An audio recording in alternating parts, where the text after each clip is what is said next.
The window of Harbor Light Cafe caught the afternoon like a screen. From the sidewalk, Mara Blake watched people move behind the glass, all golden light and easy gestures. Hands wrapped around cups, heads leaned close. Steam blurred their faces at the edges. She stood in the wind outside, coat too thin for Cleveland in late October, fingers numb where they gripped the strap of her bag. The air smelled like exhaust and cold metal. Gusts off Lake Erie slipped under her collar and crawled down her spine, waking the familiar tightness in her lower back. The scar there always noticed the weather before the rest of her did. Through the thick glass, one man pulled her attention without trying. He sat alone at a table by the window, a white mug between both hands, dark hair that needed a trim, a beard kept neat out of habit, not vanity, gray hoodie, brown jacket, jeans. He looked like any other tired parent grabbing 10 quiet minutes, except for the small crease between his brows and the way his shoulders held a little too much weight. She saw him check his phone thumb moving fast. He read something sighed through his nose and set it face down. His eyes went to the door as if expecting someone, then to the window. For a second his gaze landed on his own reflection. His mouth tightened, then smoothed like he had pressed some thought away. For him the glass was just glass. For her it felt like a wall. She could turn and walk. That was the idea when she left her apartment walk, until her legs ached, until the noise in her head got tired. Maybe all the way to the lake where the water turned the same color as the sky. Keep moving, and do not ask anyone for anything. Her hand found the door handle instead. The bell over the door chimed when she stepped inside. Warmth hit her in a soft rush, carrying espresso sugar, and the faint bitter smell of burnt coffee from an old pot. Conversations layered over one another. Milk hissed in the machine. Someone laughed near the counter, short and sharp. Her glasses fogged. She pushed them up into her hair and realized too late how close she had wandered to his table. He looked up at the sound of the bell, gave the room a quick scan, then did a double take when he saw her already standing there. The chair across from him sat empty. So did the one at the next table over. Somehow she had chosen the space right in front of his knees. "Excuse me," she said. Her voice sounded thinner than it had in her head. She cleared her throat, tried again. "Excuse me?" He set his mug down. Up close she could see the faint shadows under his eyes, the kind that came from nights of interrupted sleep rather than staying out too late. "Hey," he said, "you okay?" It was a simple question, but he asked it like the answer mattered. Her heart beat hard too fast. She could feel it at the base of her throat, the same place the words had to pass through. "This is going to sound strange," she said, "and I am sorry because it is strange. I need to ask you something." He did not glance at the line of people by the counter. He did not look past her for an escape. He just nodded once. "Go ahead," he said. The careful sentence she had rehearsed on the walk over scattered. All the explanations, the qualifiers blew away. Only the bare request remained. "Could you give me a hug?" she asked. The sounds of the cafe kept going, but they felt farther off. Cups still clinked. The grinder still whirred. Somewhere behind her a chair scraped. Inside the little circle between him and her, there was only the question hanging in the air. His eyes widened just for a heartbeat. Heat rushed up her neck. Shame followed right behind it, familiar and sharp. "I am sorry," she said quickly. Her foot squeaked on the tile as she stepped back. "Forget it. That was stupid. I am fine. Really, I am fine." Her hand found the strap of her bag like it was a lifeline. The door was only a few steps away. She could see its reflection in the window. His chair scraped as he stood. He was taller than he had looked sitting down. Up close, she noticed the faint pale circle of skin on his left ring finger, where a ring used to rest. His gaze flicked once toward the other tables, then back to her. "It is okay," he said. He did not laugh. He did not look embarrassed for her. His voice stayed low and even, meant only for her to hear. "I have never had anyone ask me that in a cafe," he added, the corner of his mouth lifting for a second. "But there is a first time for everything." He came around the table and stopped an arm's length away. For a heartbeat, he just stood there, giving her space to change her mind. Then he opened his arms, palms out, a small, careful offering. "If you still want that hug," he said, "I am right here." Her body answered before her brain could veto. The space between them was 3 short steps. Her boots whispered across the floor. His jacket brushed her knuckles. Then there was nowhere else to look, but at the hollow of his throat, the zipper of his hoodie, the steady rise and fall of his chest. She stepped into his arms. He wrapped them around her slowly, as if checking he would not hurt her. Her cheek met the rough fabric of his jacket. He smelled like coffee and laundry detergent and the cold air she had just walked through. Beneath her ear, his heart beat calm and solid. Her back protested at the change in angle. Pain flared up along her spine, bright and electric. She sucked in a breath. "Sorry," she muttered. "My back is—" "I got you," he said quietly. His hand steadied one low around her ribs, one between her shoulder blades. The words landed in a place she had tried to ignore for months. She had meant to make it quick, a few seconds, enough to remind her body that touch did not always mean doctors and tests and pain. Instead, her throat tightened. Her eyes burned. A single hot tear slipped down her cheek and disappeared into his jacket. She did not sob. It was smaller than that. A shiver through her shoulders, a broken breath against his chest. He did not pull away. He shifted his weight one foot slightly behind the other like he was grounding both of them. His hand stayed warm and still between her shoulders. He did not murmur anything soft or useless. He just stayed. Time thinned out. The cafe noise blurred again, not because it disappeared, but because something else finally got louder. Eventually, humiliation nudged its way back in. She stepped away too fast, scrubbing at her face with the heel of her hand. Her cheeks were wet. Her nose stung. "I am so sorry," she said. I should not have asked you that. I promise I am not crazy. I am just having a very bad day." He let his arms fall, but did not retreat far. "Looks like it," he said, a small, crooked smile tugging at his mouth. "For what it is worth, I have had worse interruptions." A thin laugh slipped out of her before she could stop it. He hesitated, then held out his hand like he remembered how introductions were supposed to go. "I am Ben," he said. "Ben Hart." She looked at his hand, then took it. "Mara," she said. "Mara Blake." Outside, the wind shoved at the front window. The glass rattled. A few brown leaves skated along the sidewalk. Ben glanced that way, then back at her hand, dropping to rest on the back of his chair. "I was about to sit on that bench out there for a bit," he said, nodding toward the street. "I have about 25 minutes before I need to pick up my daughter. If you want to sit catch your breath, you are welcome to." She followed his gaze through the glass to the metal bench facing the road. The sky over Cleveland had gone a soft, flat gray. "You do not have to do that," she said. "You already did more than enough." "I know," he said. "I am offering." The way he said it sounded simple, not a favor he would remind her of later, not charity, just an option. She thought of her apartment, the narrow stairwell, the single window looking out on a brick wall, the quiet that pressed down until her chest felt tight. "Okay," she said. He stepped back to let her walk ahead, then held the door for her. The bell chimed again as they left. Warmth clung to her for 2 steps, then peeled away. The cold slid in to take its place.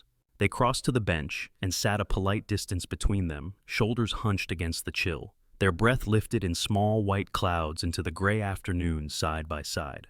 For a while, the only sound between them was the occasional rush of a car going past and the thin clink of his spoon inside his empty mug.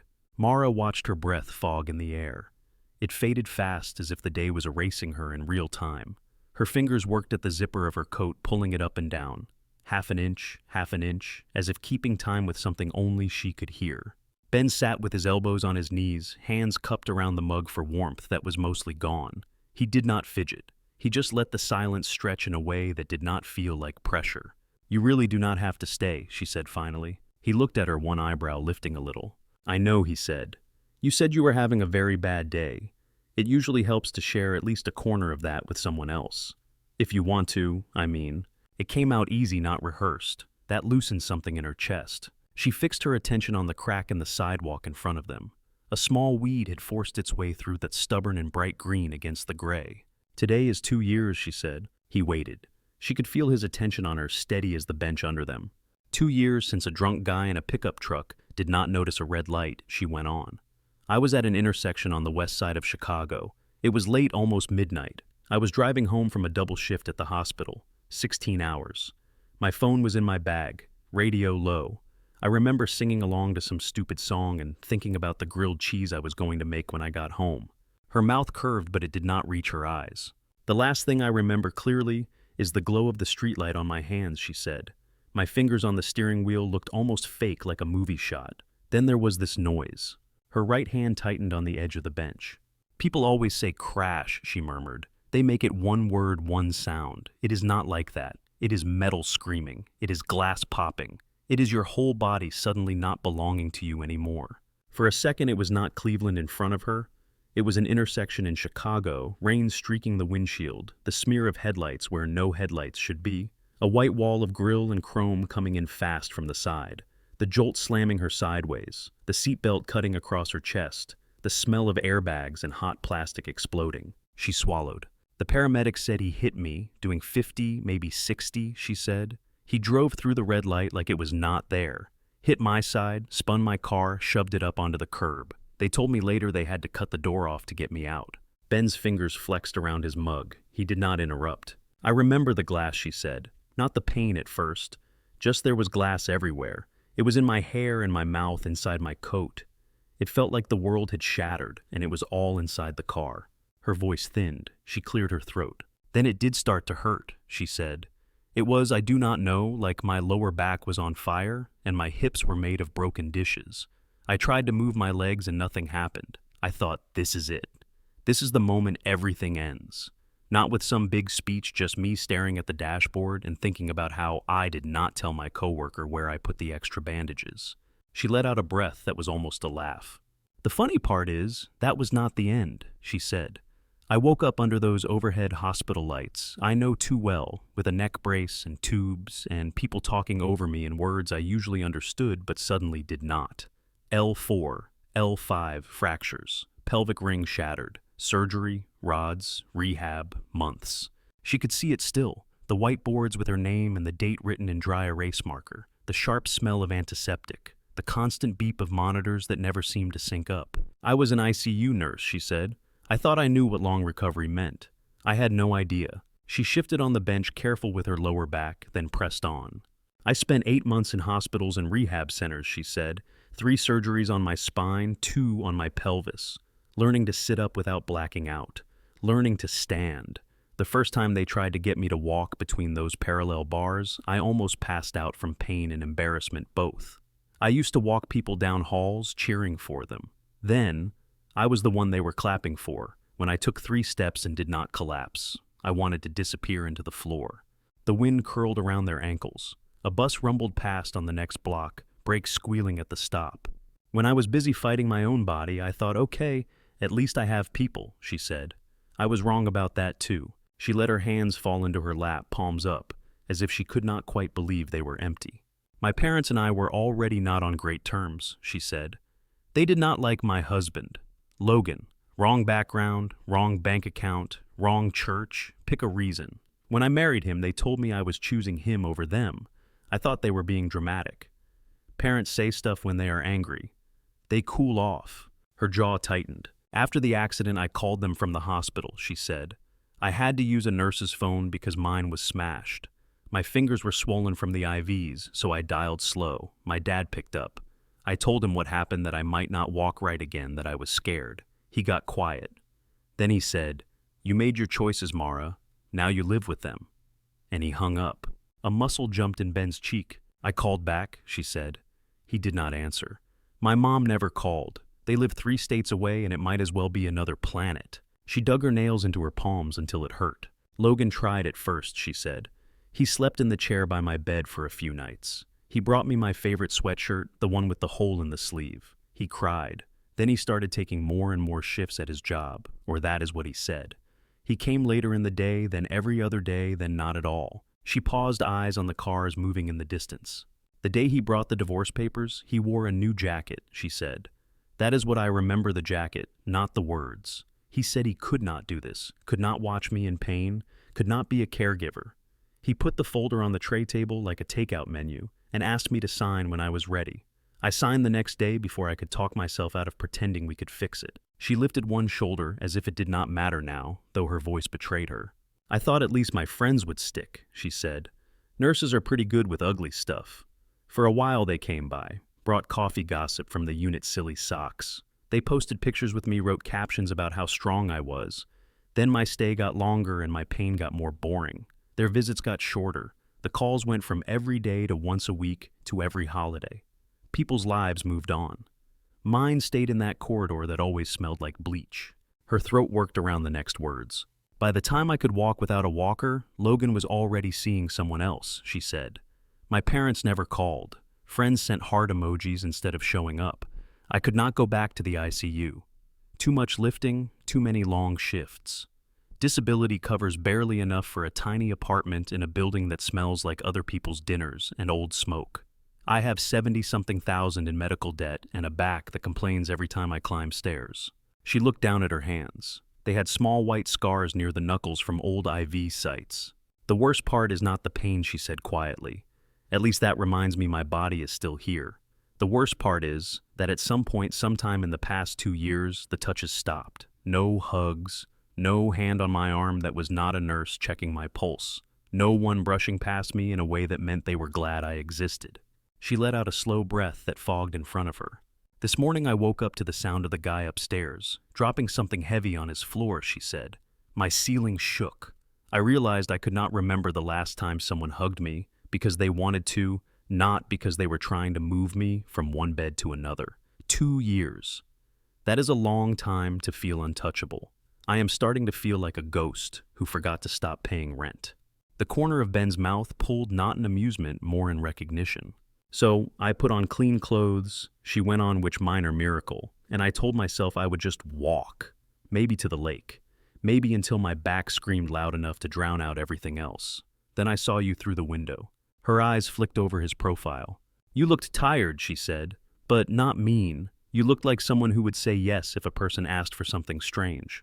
I almost kept walking. I have almost kept walking a lot. I am so tired of hearing myself talk about all this. She blew air out through her nose, a humorless sound. But then I thought if I do not ask, nothing changes. So I asked. That is the whole story. A siren wailed faintly, somewhere deeper in the city, then faded.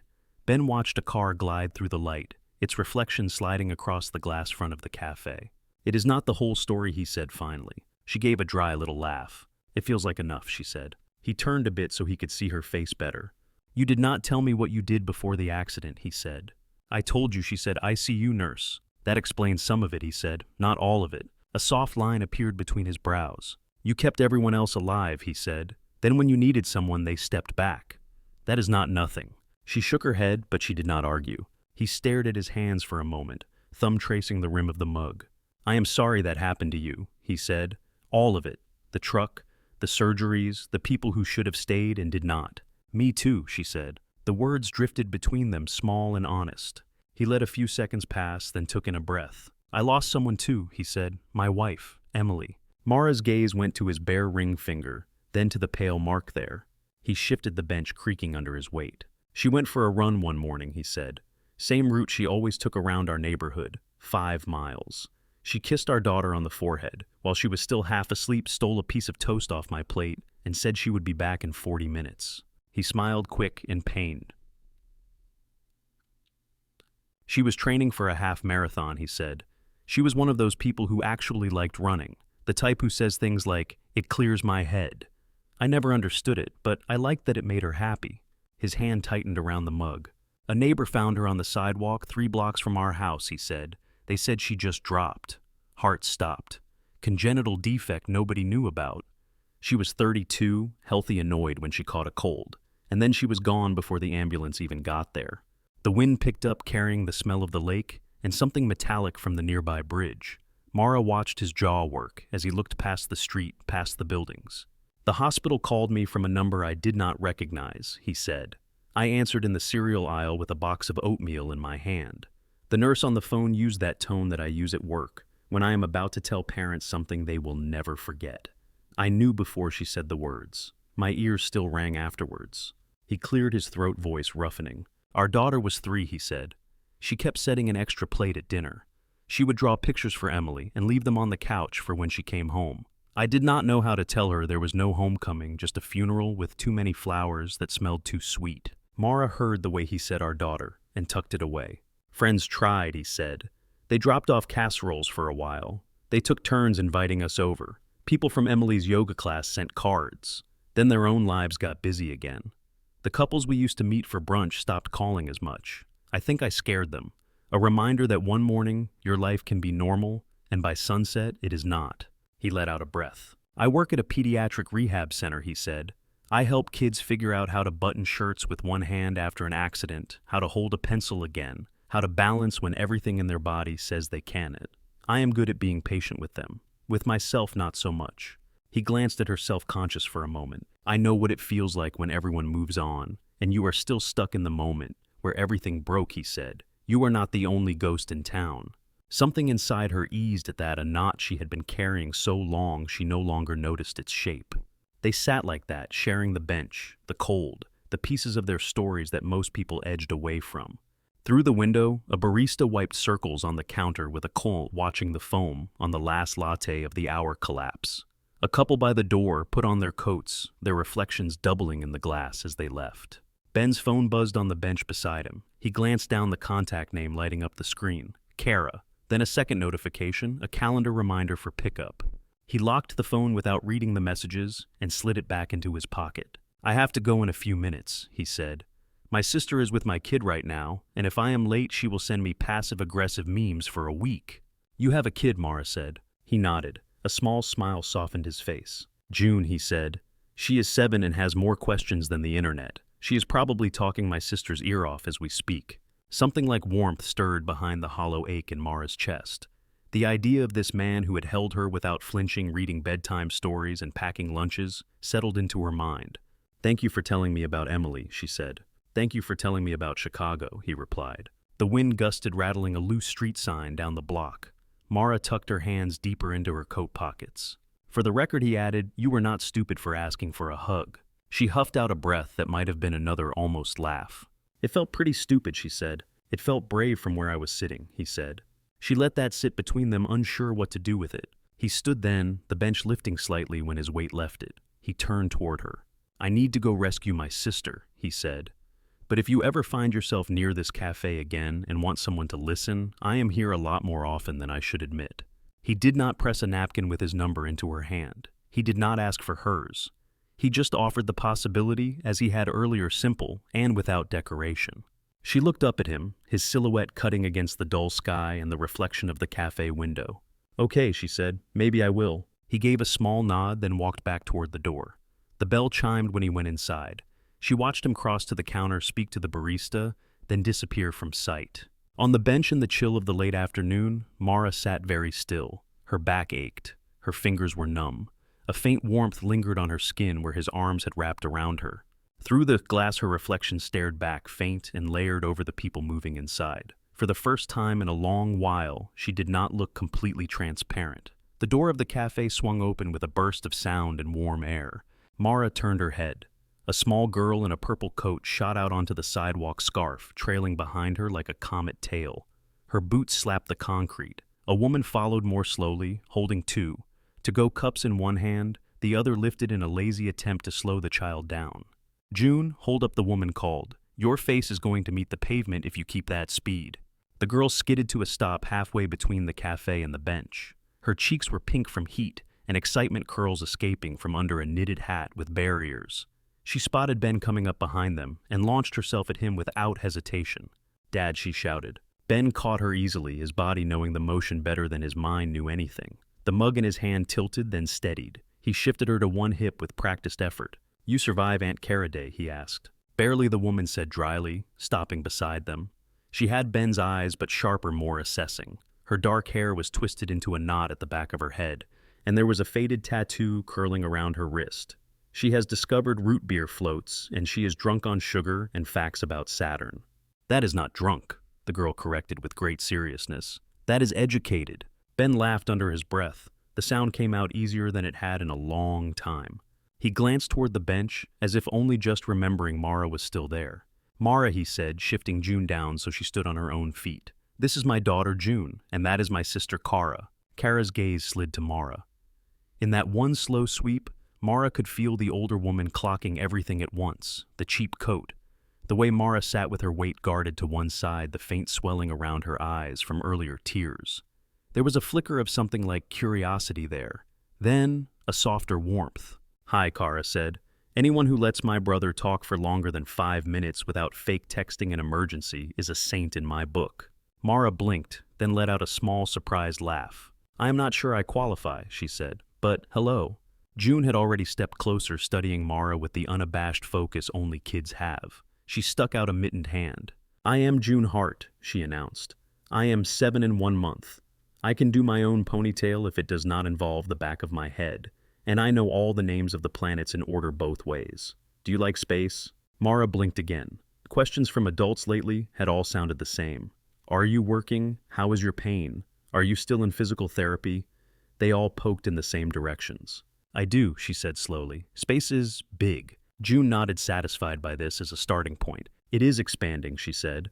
Our teacher says everything is moving away from everything else. I think that sounds lonely. So, I decided the planets are all just playing a very long game of tag. Kara snorted into her coffee lid. Fair warning, she told Mara. Once she starts, there is no off switch.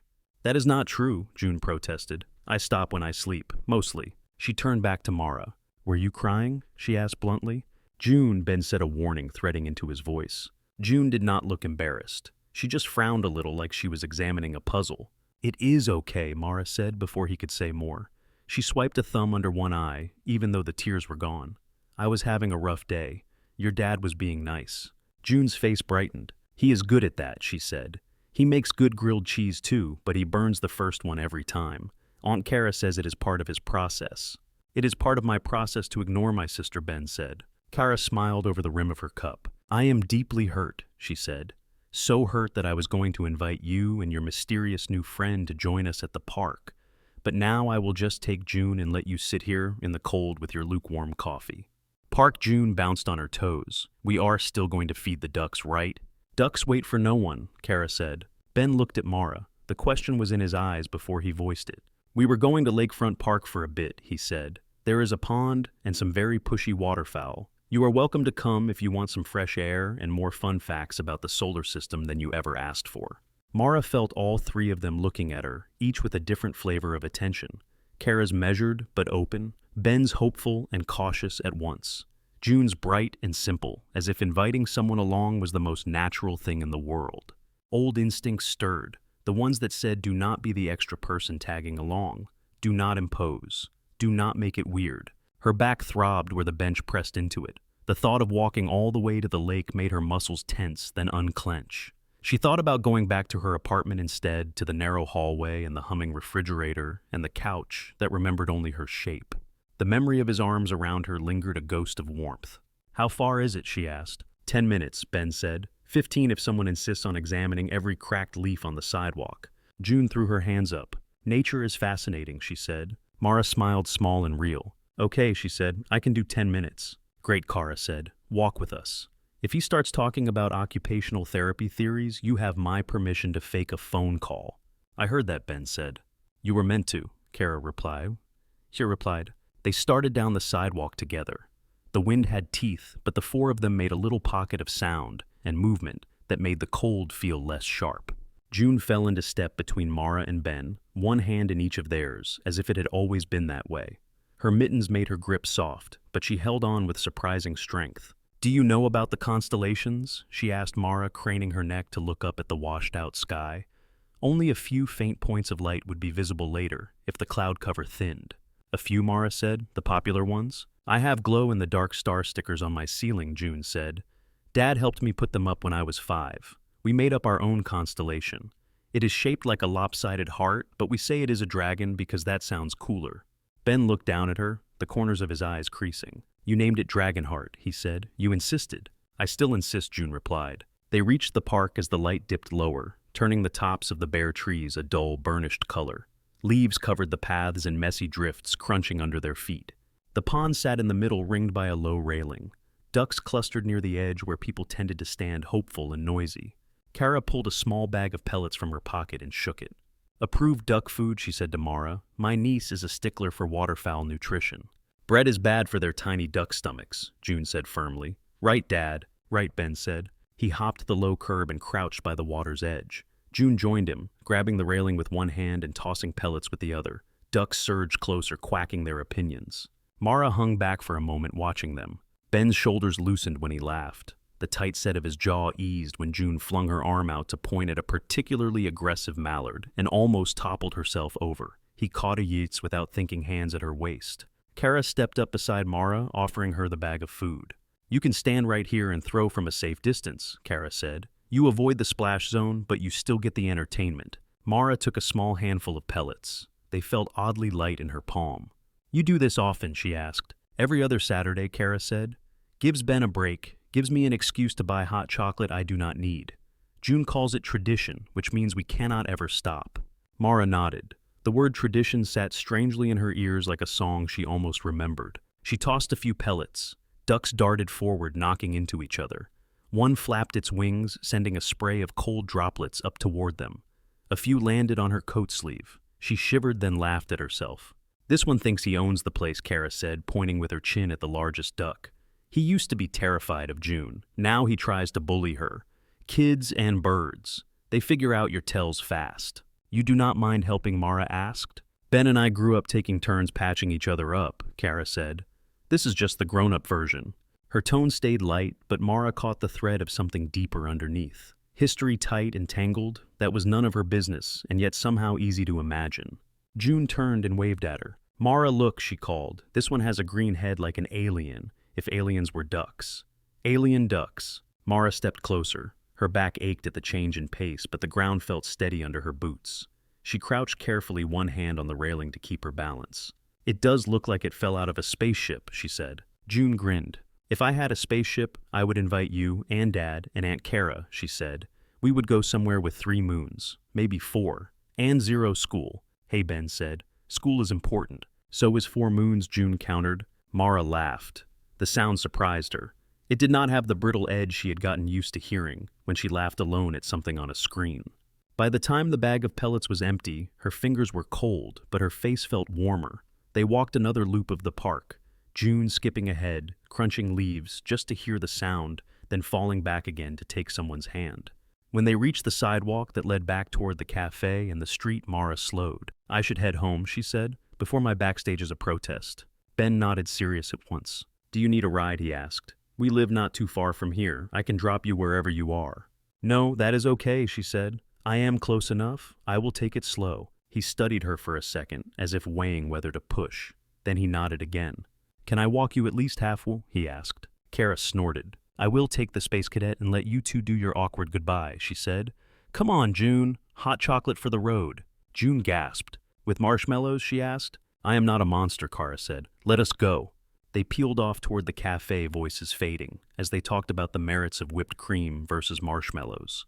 Mara and Ben found themselves back on the sidewalk, where they had started the bench visible a little way behind them, the pond ahead.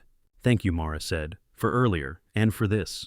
You are welcome, he said. I am glad you stayed. They walked in companionable silence for a few steps, breath puffing white in front of them. At the corner where their paths split, she stopped. I do not usually do this, she said. Ask for hugs, follow strangers to parks, talk this much. Me neither, he said, on all counts. That drew another smile out of her. Maybe that is good, she said. Keeps the ducks guessing. He chuckled. Take care of your back, he said. And if it is another rough day sometime, and you are near Harbor Light, you know where the bench is. She nodded. Her apartment waited in one direction, small and quiet. In the other, the cafe window glowed against the gray, reflecting the streetlights that were beginning to blink on.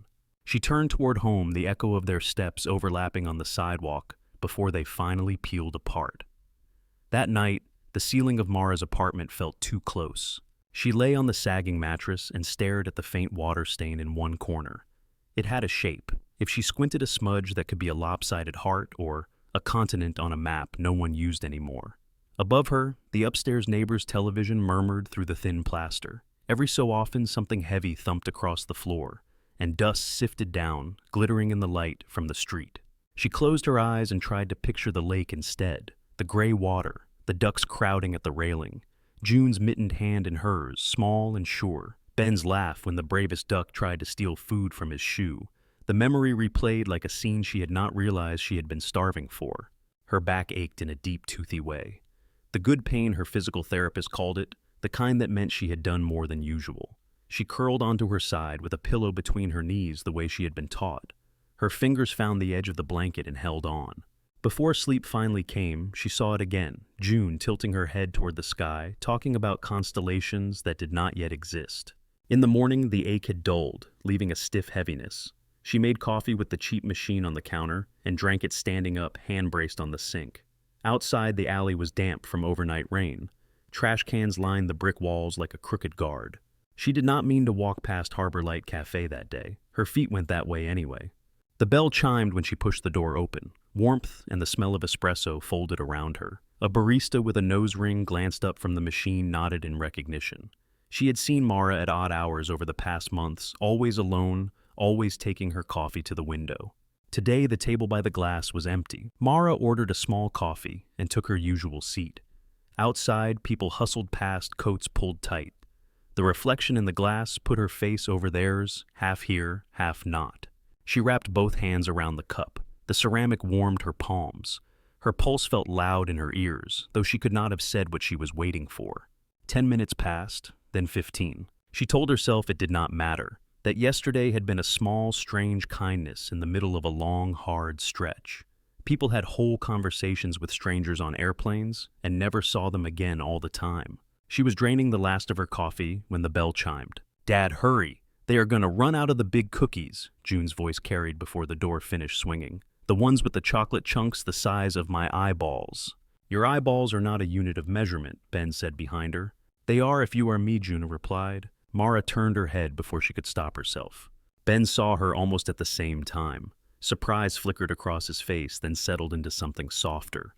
"Hey," he said. The words seemed to hold yesterday inside it. "You came back," June said, as if that had been a foregone conclusion. Mara set her empty cup down, suddenly conscious of her fingers on the handle. "Apparently," she said. Kara was not with them this time. Ben had a messenger bag slung across his chest, the strap cutting diagonally over his jacket. June tugged at his hand-eyes on the display case. "Cookies, Dad," she whispered loudly. "Right," he said. "Critical business." He glanced between Mara and the counter. "Do you want anything?" he asked her. "On me this time, to balance the hug economy." She hesitated. "You do not have to," she began. "I know," he said. "I am offering." The repetition made her mouth twitch. "Tea," she said. "If you are sure. Something with lemon, maybe." "You got it," he said. He went to the counter with June listening with mock solemnity as she explained the merits of different cookie sizes. Mara watched his reflection in the glass instead of the real version, as if that made it less obvious. A few minutes later, he came back with a paper cup and a cookie on a napkin. June followed, holding a cookie the size of a small plate with both hands. "One hot tea, one giant sugar disc," Ben said. "Please do not mix them up." "Thank you," Mara said. The heat soaked into her skin through the cup. Steam brushed her face when she lifted the lid.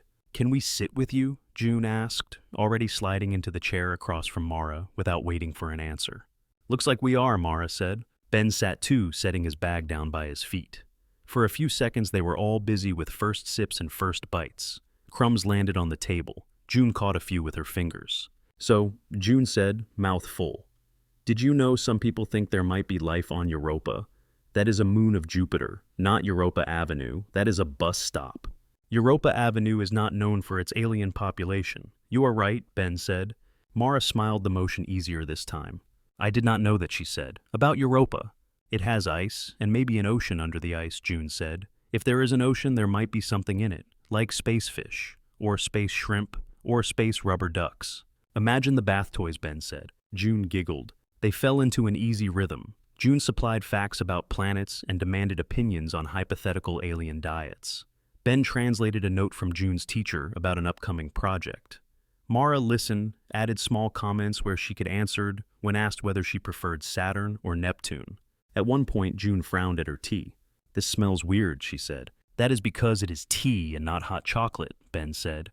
"Shocking, I know." Mara lifted the cup, inhaled the bright, sharp scent. "I think it smells nice," she said. "Maybe I will like tea when I am 30, June decided. That feels like a tea age." Mara's lips curved. "It does," she said. "I hated coffee until I started working night shifts." "You are a nurse, right?" Ben asked, remembering their bench conversation. Was she corrected automatically? Then she caught herself. "I mean, I am still licensed. I just do not practice in a hospital anymore."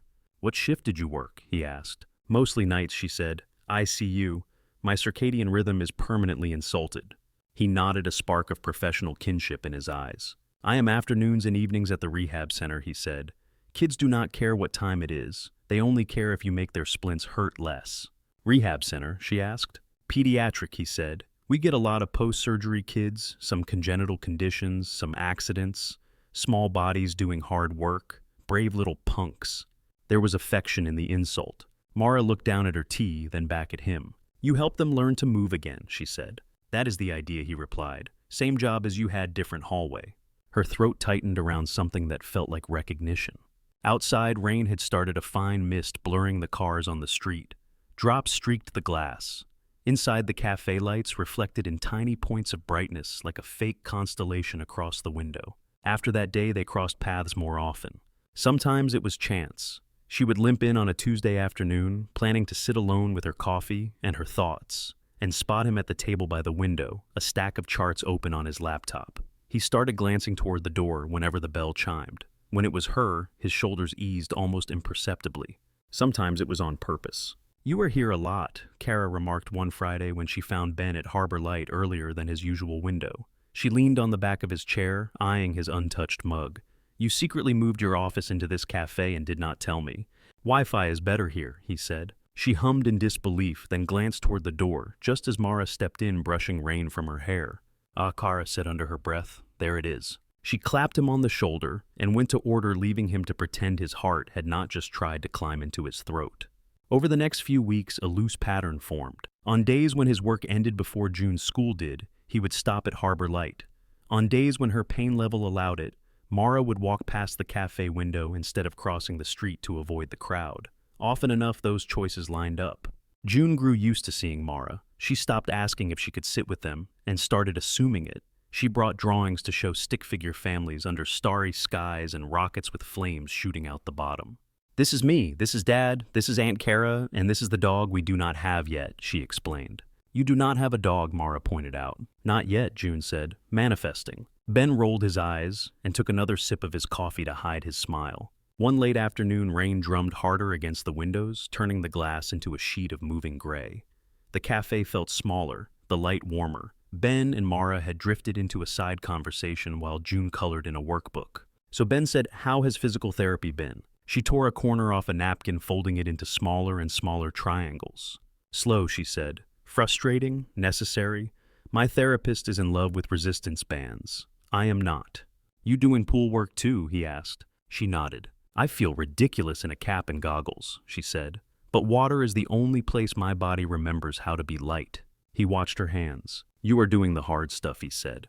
"So are you," she replied. "So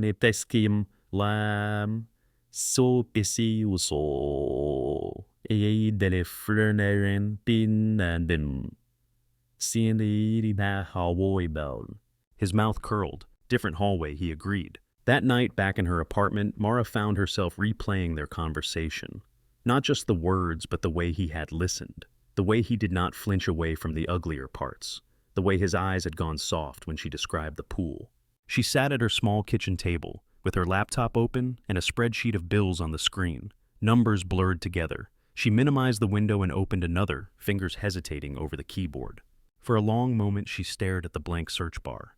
Instead of medical articles or job boards, she typed glow-in-the-dark star stickers Cleveland. Her cursor shook slightly when she hit enter. 3 days later, she lay on her back in the dark neck, protesting at the angle, and pressed a small plastic star to the ceiling above her bed. Her arm trembled with the stretch. The adhesive was weak, the paint chipped in places, but when she turned off the lamp and waited, a faint greenish light bloomed overhead. One star, then another, then another. She did not make perfect patterns. Her back would not let her reach that far, but she placed enough that when she squinted, she could trace a crooked line between them, a bent heart shape that might, with some imagination, be a dragon too. At the rehab center, Ben held out a small, brightly colored block to a boy with a brace on his right arm. "You do not have to grab it," he said. "Just reach, touch it. That is enough for today." The boy scowled but did it. His fingers brushed the edge of the block. His mother's eyes filled with tears that she blinked away quickly. "Nice work," Ben said. "You did that." On his lunch break, he sat on a bench outside the cold woods soaking through his scrubs.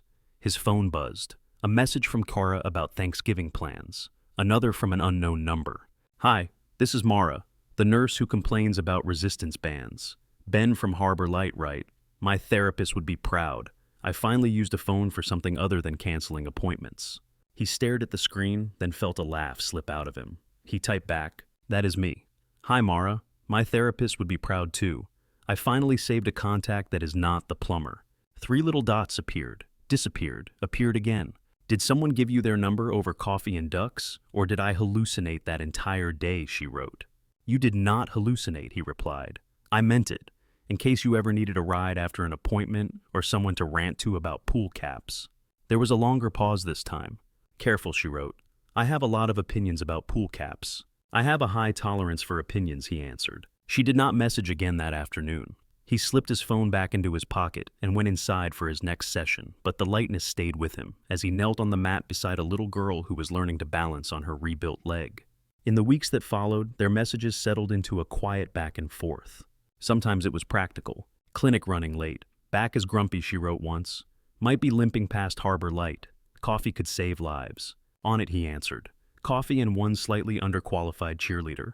Sometimes it was small. Do kids still name all their stuffed animals? She asked one evening. Yes, he wrote. I have met a one-eyed bear named Pancake and a plastic dinosaur named Mrs. Teeth. She sent back a string of surprised laughter he almost heard.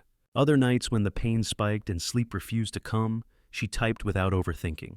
Today hurts more than usual, she wrote. Everything from my ribs down feels like it is made of wet concrete. He read it under the blue glow of his own phone, while June snored softly down the hall.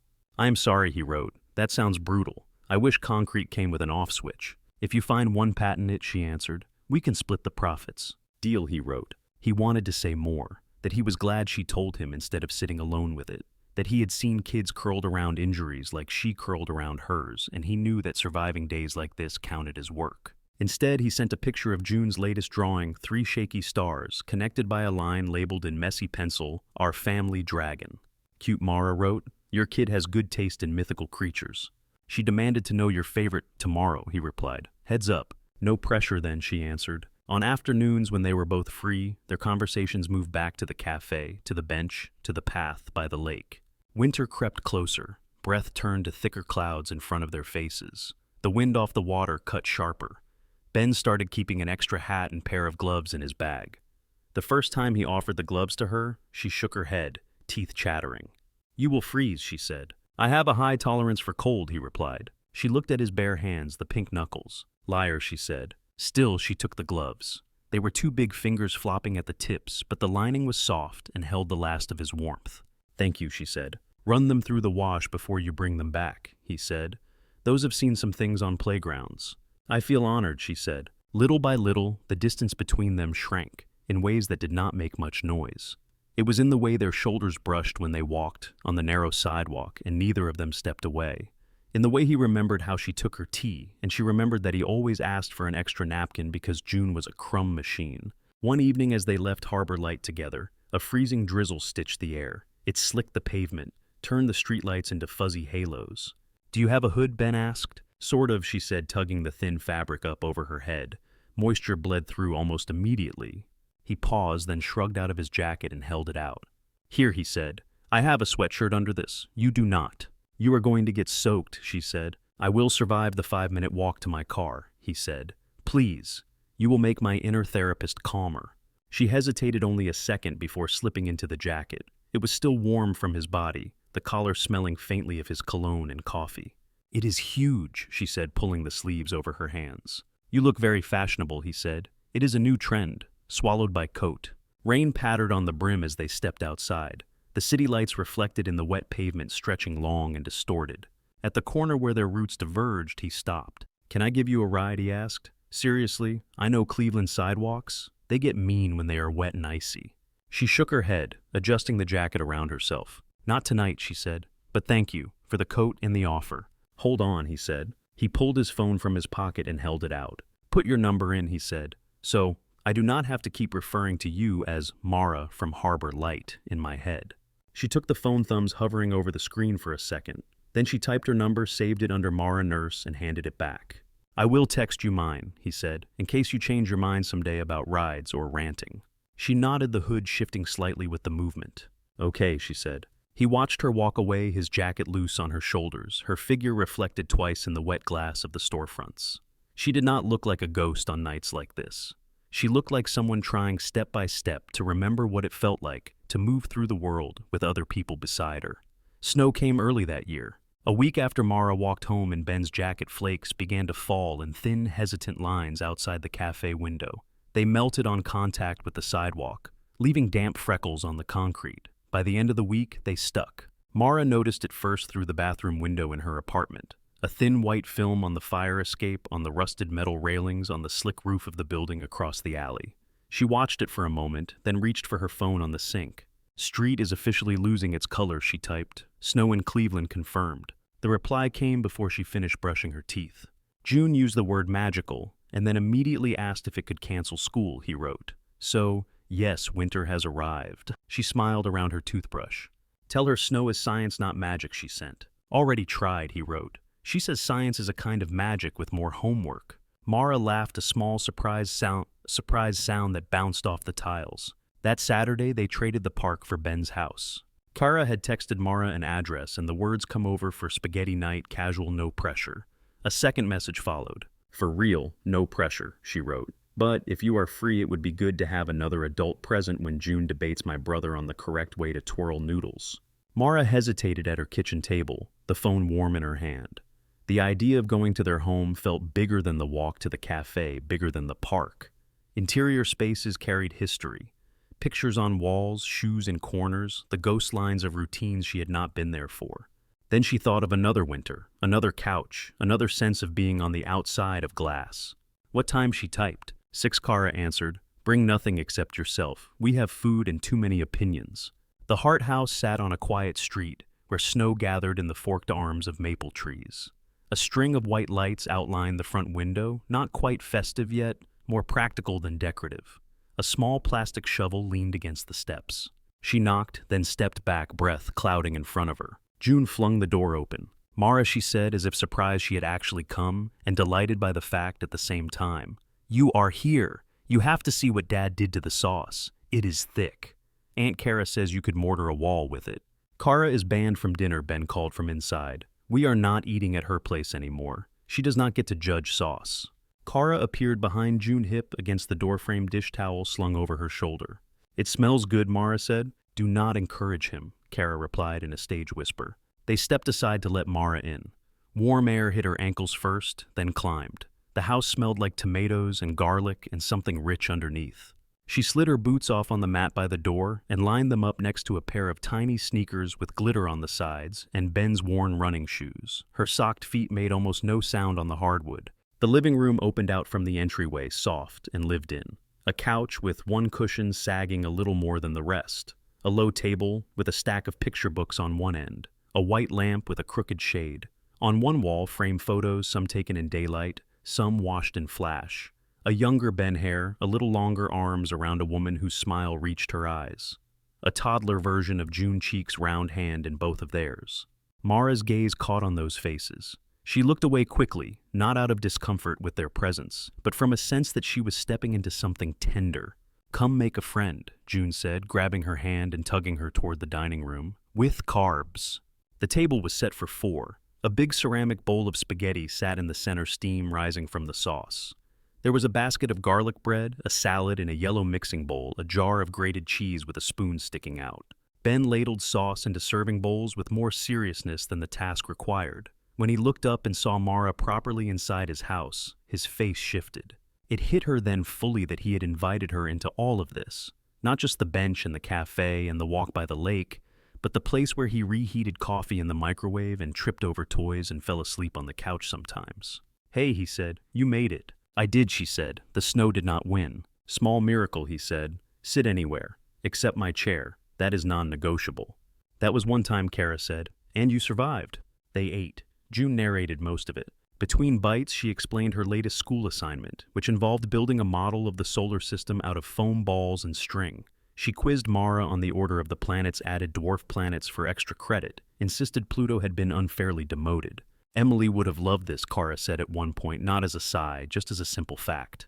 Mara's fork paused halfway to her mouth. Ben's hand tightened around his water glass. He relaxed it deliberately.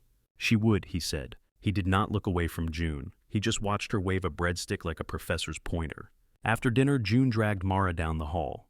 "You have to see my room," she said. "Dad says it is a fire hazard, but he is wrong." "Those are interesting words to ignore," Mara murmured, but she let herself be pulled along.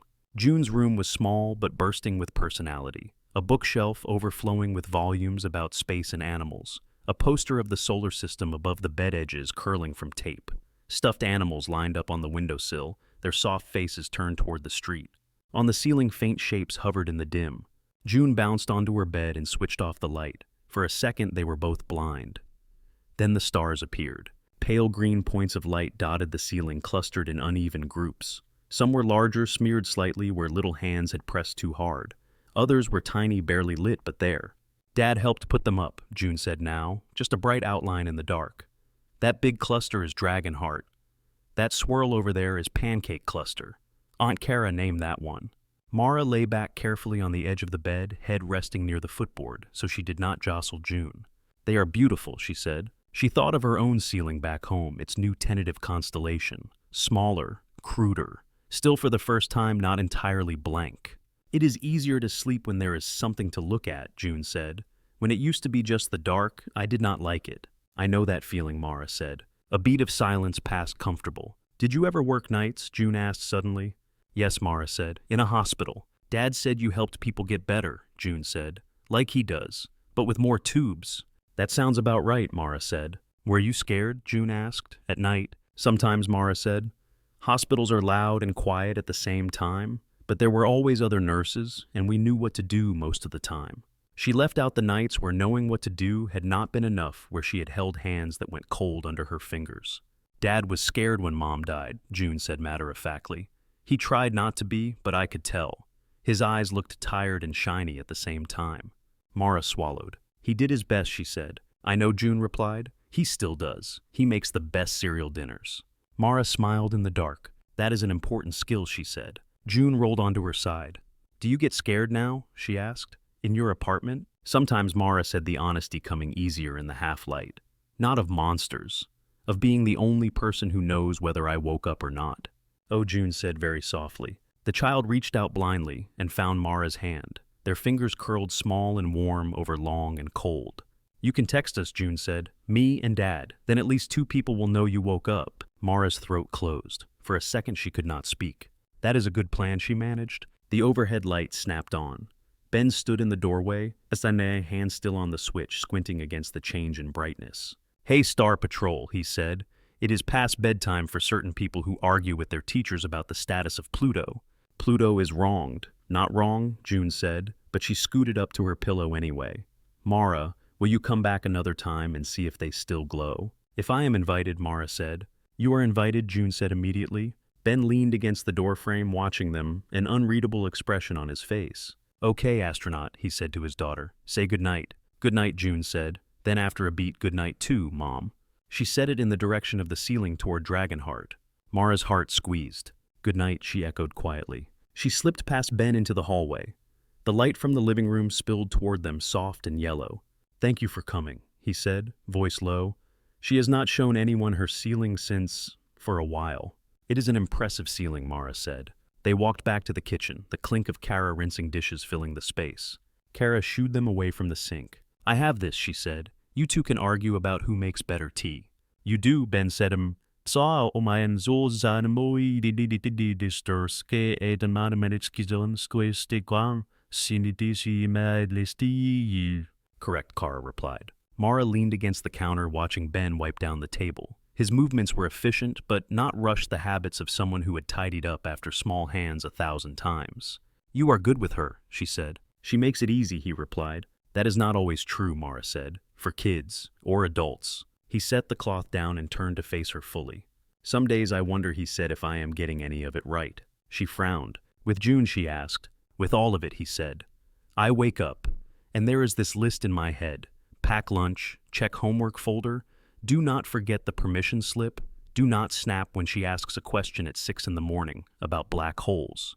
Make dinner that is not frozen pizza 2 nights in a row. Answer her when she asks about Emily without falling apart. Pay bills. Be both parents. Do not ruin this small human being who trusts you more than gravity. His voice stayed quiet, but the words had weight. Some nights, when she finally goes to sleep and the house is quiet, I sit right where you are now and think I am absolutely unqualified for any of this, he said. I am waiting for someone to show up with a clipboard and say, sorry you messed it up, we are taking over. Mara's lips tightened, not in disapproval, but in recognition. I think a lot of parents feel that way, she said. Do they? He asked. You forget I spent years listening to them in hospital corridors, she said. They all thought they were failing at something. The ones who worried the most were usually the ones doing everything they could. He studied her face, searching for something. "What about you?" he asked. Do you ever feel qualified for your own life?" She let out a short, humorless breath. "Qualified, no," she said. "Responsible for the mess, yes." "You are not a mess," he said. She tilted her head, gesturing vaguely at herself. "There is documented evidence to the contrary," she said. "I have seen a lot of charts," he said. "Yours would not scare me." Silence settled for a moment, not empty, just full of unsaid things. "You love her," she said, nodding toward the hallway where June's room sat. "She knows it. That counts for more than the perfect number of vegetables per dinner or how often you forget picture day." "I did forget picture day last month," he admitted. "Did she survive?" Mara asked. "She looked fine in the retakes," he said. "Kara says we should frame the original as a cautionary tale." "Then you are both doing great," Mara said. He looked at her hands where they rested on the counter, then back up. "Thank you," he said, "for saying that, for tonight, for letting her hold your hand in the dark." Mara felt heat rise along her neck. "Thank you for letting me be here," she said. "This is not nothing." His gaze softened. "You are not nothing," he said. Kara banged a pot in the sink, breaking the spell with a clang. "Someone check the mailbox," she called. "I heard the truck, but I am elbow deep in marinara." "I will grab it," Ben said. Outside, the cold bit at his cheeks. The porch light buzzed overhead, insects long gone, for the season still circling the hot bulb out of habit. Snow had gathered in the corner of the steps, a thin white wedge. He opened the mailbox and thumbed through the stack. Flyers, a thin catalog, a plain white envelope with a law firm's name printed neatly in the return address. He felt his stomach dip before he even read the first line. Inside the hallway, light cast a pale strip on the floor, where Mara stood drawing shapes in a small patch of condensation on the window with her fingertip. Her back was to him. The house smelled like garlic and soap, and the faint scent of his daughter's shampoo. Ben turned the envelope over in his hands, once twice the paper whispering against his skin. Ben carried the envelope inside like it weighed more than ads and bills. In the kitchen, Kara had stacked plates to dry. Mara still stood by the small front window, fingertip tracing invisible patterns in the fogged glass. June's room door was half closed down the hall, a faint murmur of her voice drifting out as she made her stuffed animals talk each other to sleep. Ben slipped the envelope into his back pocket. "Anything good?" Kara asked without turning shaking water from a spoon. "Coupons," he said. "And something from a law firm that probably wants to tell me I qualify for money I do not actually qualify for." Kara snorted. "Trash it," she said. "Working on it," he replied. He caught Mara's eyes in the reflection of the glass. For a second he thought about telling her. Here in his kitchen with warmth on the stove and her shoulder just a few feet away, the idea of those formal printed words felt wrong. Like bringing snow inside to melt all over the floor. Not tonight, he decided. Later, after Kara went home, and June finally stopped whispering and surrendered to sleep, he sat at the kitchen table alone. The house hummed quietly around him, the refrigerator ticking, the heater cycling. He laid the envelope flat and slid a finger under the seal. The paper gave way with a soft rip. The letter inside was neat, printed on heavy stock. At the top, the name of a firm he recognized from billboards on the freeway. The language was cordial, concerned. It referenced our clients Walter and Diane Walsh and ongoing grief and their interest in maintaining a meaningful relationship with their granddaughter June Hart. It suggested a conversation about consistent visitation and mentioned almost gently that under state law, grandparents sometimes had recourse when the child's environment appears to be shifting in concerning ways. He read that line twice. Shifting in concerning ways. He could almost hear the conversations behind it. Hear Diane's voice tight and precise. Hear Walter's measured tones talking about stability and structure and their right to be involved. He set the letter down and pressed his palms flat against the table. The urge to crumple the page to throw it away surged up. He resisted. Paper did not disappear just because you pretended it was not there. He picked it up again and read the last paragraph. A suggestion of a meeting. An invitation to contact the office at his earliest convenience. Courthouse words wrapped around a threat. He folded the letter carefully and slid it back into the envelope. It felt colder than it had before. In the morning he showed it to Kara. They stood in the staff parking lot behind the bar where she worked the afternoon shift. Clouds sat low over the city, turning everything a flat white. "Heads up," he said, handing her the envelope before she went in. She flipped it open, read, and let out a long breath. "Of course," she said. "Of course they found a way to make their guilt someone else's problem. They have not even seen June in weeks," he said. "They send birthday checks and holiday cards. Now they want to talk about consistent visitation and shifting environments. Kara said, tapping the phrase with her thumbnail. That is code for they heard about something and did not like it. He knew what they had heard, about Mara. It did not take much to imagine how. Kara, he said quietly, they have money. Lawyers. I do not want June dragged into court because they have feelings about someone I spend time with. Feelings and money are not the same as a case, Kara said. You are a stable parent with a job and a roof, and a kid who knows more about planets than her textbooks. Grandparents do not get to swoop in and call dibs because they are nervous. They can still make noise, he said. Then let them make noise, she replied. We will get our own lawyer if we have to. Do not let them scare you into living a life they approve of, instead of the one that actually works for you and June. He appreciated her certainty. His own did not feel as solid. He thought of Mara on his couch laughing at one of June's more dramatic theories about aliens. He thought of Mara's hand in his daughter's in the dark. He thought of all the places blanket phrases like shifting environments could reach. He folded the envelope again and tucked it away. Days slid past busy ones. Therapy sessions at the center, school runs, groceries, snow that fell, melted, then fell again. One afternoon, a bright flyer appeared in June's backpack, crumpled and glittery around the edges. Family Star Night, she read aloud at the table, tomato sauce on her chin. That is literally my brand. The school was hosting an evening where students could show off their projects about space. There would be homemade constellations, cardboard rocket ships, maybe a teacher or two with a telescope if the clouds cooperated. Can we go? June asked, eyes wide, like there was any chance at all he would say no.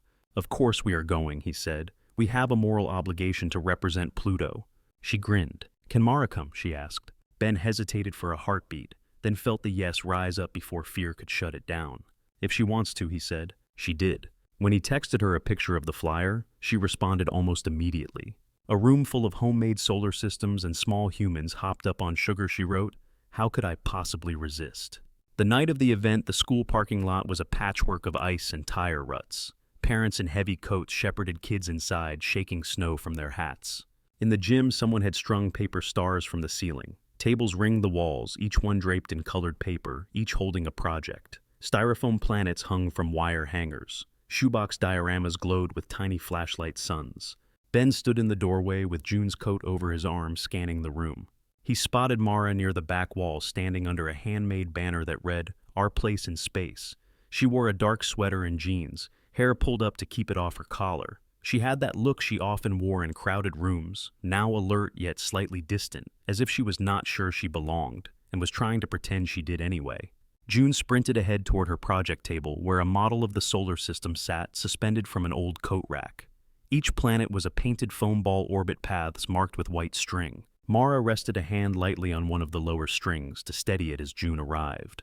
Tada, June said, spreading her arms. It is perfect, Mara said. Pluto is here too, June whispered conspiratorially, pointing to a tiny ball of foam slightly off to the side. Teacher said I could add it as a footnote. Ben joined them, setting the coat down on a nearby chair. Before he could say anything, a familiar voice cut through the gym's hum. Ben, he turned. Walter and Diane Walsh stood a few feet away, dressed in dark winter coats, snow still clinging to the shoulders. Diane's hair was pulled back in its usual careful twist. Walter's jaw was set in what he probably thought was a neutral expression. For a moment, the sounds of the gym narrowed, the laughter, the squeak of sneakers, one of the teachers calling out instructions near the snack table. They all faded behind the thud of his own pulse. Hi, he said. I did not know you were coming. Janelle mentioned the event, Diane said, naming June's teacher. We thought it would be nice to see our granddaughter's project. Her eyes moved past him to the model, to June, then to Mara. Mara had gone, still hand-hovering just above one of the foam planets. Her shoulders tightened, that old reflexive brace he had seen before medical procedures. She straightened and stepped back half an inch as if to give way. June, oblivious to currents between adults, beamed. Grandma, Grandpa, she said, this is my project. And this is Mara. She helped me pick the colors for Jupiter. The names hung in the air. Mara offered a small, polite smile. Hello, she said. Diane's gaze flicked over her in a quick assessment. Age, posture, clothes. The way she put more weight on one side than the other. The kind of look that did not miss much and made you feel like an item on a list. Hello, Diane said. I am Diane. This is Walter. Walter extended a hand. His grip was firm and brief, his smile tight. Nice to meet you, he said. Mara's fingers were cool in his. You too, she said. Ben stepped in slightly, putting himself between them in a way that was subtle but deliberate. June worked hard on this, he said, touching one of the strings. She insisted on extra glitter for the asteroid belt. It is amazing, Diane said to June. You are very clever. June glowed under the praise. Did you see Pluto? She asked. I snuck it in. Walter chuckled mechanically. Always the rebel, he said. They lingered at the table asking June a few questions. Which planet was her favorite? How long it took to paint them? Whether the glue had made a mess? During a lull, Diane turned to Ben. We got your letter, he said quietly before she could start. Her eyes sharpened. We are worried, she said in a low voice so June could not hear. We hardly see her anymore, and when we do, there is always someone new in the picture. He glanced at Mara, who stood a step away watching June point out Saturn's rings to a classmate. If she heard, she did not show it. Someone new, he said, keeping his voice flat. You mean Mara? You hardly know her, Diane said. We have done some checking, Benjamin. She has a history that raises questions. Financial instability, medical issues, a divorce, estranged from her own family? Is that really the kind of influence you want around June right now? The words landed like small stones. He felt heat climb his neck. Mara is a good person, he said. She is kind to June. That matters more to me than whether her life looks tidy on paper. Good people can still bring chaos, Diane said. We are simply asking you to think about the bigger picture, about stability for our granddaughter. You would not want her environment to be affected by someone else's problems. There it was again. Environment. A polite envelope wrapped around a warning. Walter, please, Diane said, touching her husband's sleeve. Say something. Walter cleared his throat. We are not trying to attack you, he said. We know you have a lot on your plate. We just want to make sure our granddaughter is safe, emotionally, financially.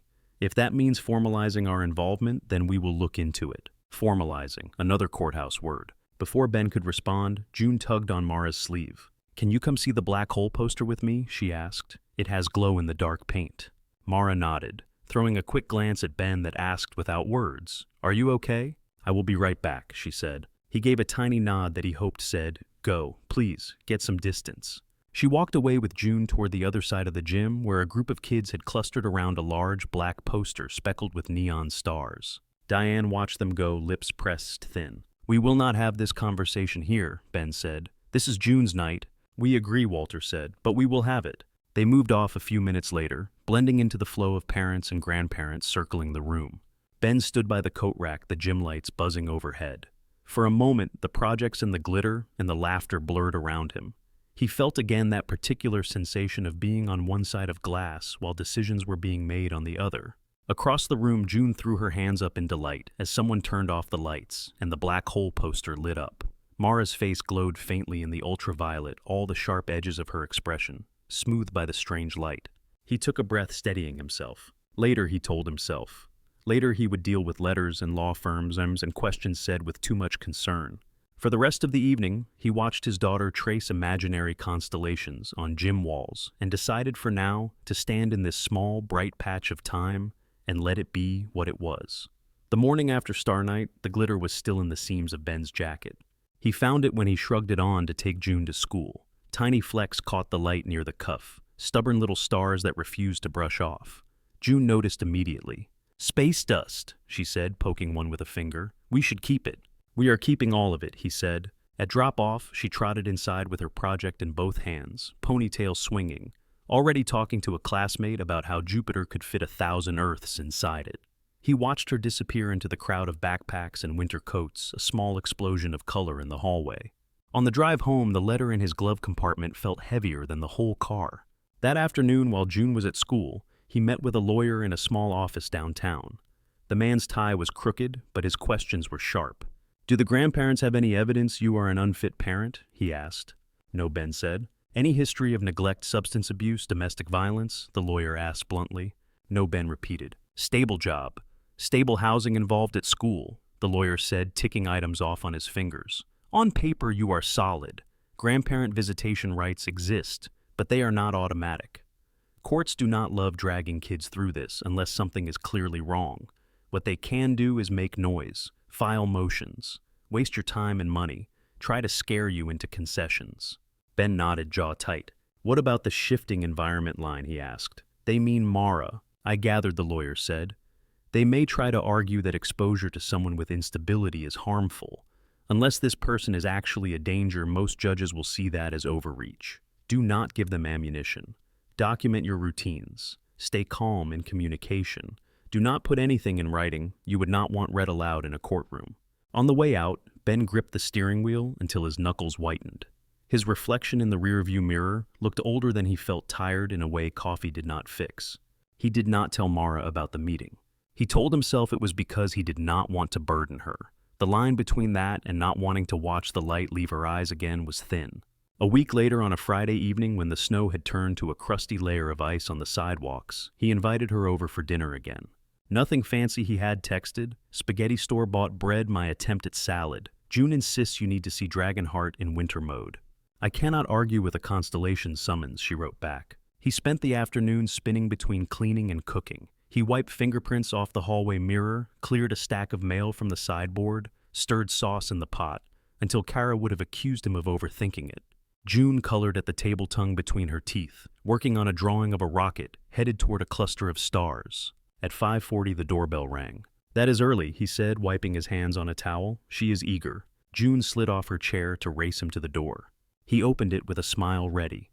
It faltered when he saw who was on the porch. Walter and Diane stood on the top step, breath fogging in the cold. Diane held her purse tight under one arm. Walter clutched a thin folder. Hello, Benjamin, Diane. We hope this is not a bad time. He felt his shoulders stiffen. June, can you go finish your drawing? He said without taking his eyes off them. I will be right there. She looked between the adults, picking up more than they probably wanted her to, but she nodded and retreated. It is not a good time, he said once she was out of earshot. We are about to have dinner. I have company coming. That is what we want to talk about, Diane said. They stepped inside without waiting for an invitation. Snow melted off their boots onto the mat. The house, which had felt cozy moments before, seemed to shrink. Walter looked around, eyes snagging on the extra place set at the table, on the sauce bubbling gently on the stove. You are having her over, Diane said. This Mara. Yes, Ben said. She is my friend, our friend. We did more than checkisting this time, Diane said. We had someone look into her background. Public records. It is all there if you care to see. She tapped the folder in Walter's hand. I do not, Ben said. She has substantial medical debt, Diane said, ignoring the refusal. No steady employment. She receives disability. Her driver's license address is in one of the roughest parts of town. She filed for divorce 2 years ago. Her own parents seem to have cut off contact. Does none of this raise red flags for you? The words came fast, crisp, each one a small cut. He could picture Mara hearing them. The way her mouth would press tight, the way she would straighten her spine as if bracing for impact that she already knew too well. I know about the accident, he said. I know about the surgeries. I know her husband left. I know her parents walked away. What I know more is how she treats June, how she listens, how she shows up. Trauma attracts trauma, Diane said. Are you sure you are not just clinging to someone because you are both broken in similar ways? His hands curled at his sides. Be careful, he said quietly. Walter stepped in. No one is questioning your grief, he said. We are questioning your judgment. You have a responsibility to make choices that are best for June. Bringing a deeply unstable person into her daily life might not be that. I am not bringing her into anything she does not want to be, and Ben said. June likes her. I like her. And what happens if things go badly? Diane asked. If this woman's issues spill over onto June, if she leaves, if she hurts herself. Children absorb more than you think. Have you thought about that? He had. In the dark, alone, lying on the couch, listening to the house settle. He had pictured Mara's apartment, the narrow bed, the quiet. He had felt fear creep up his spine.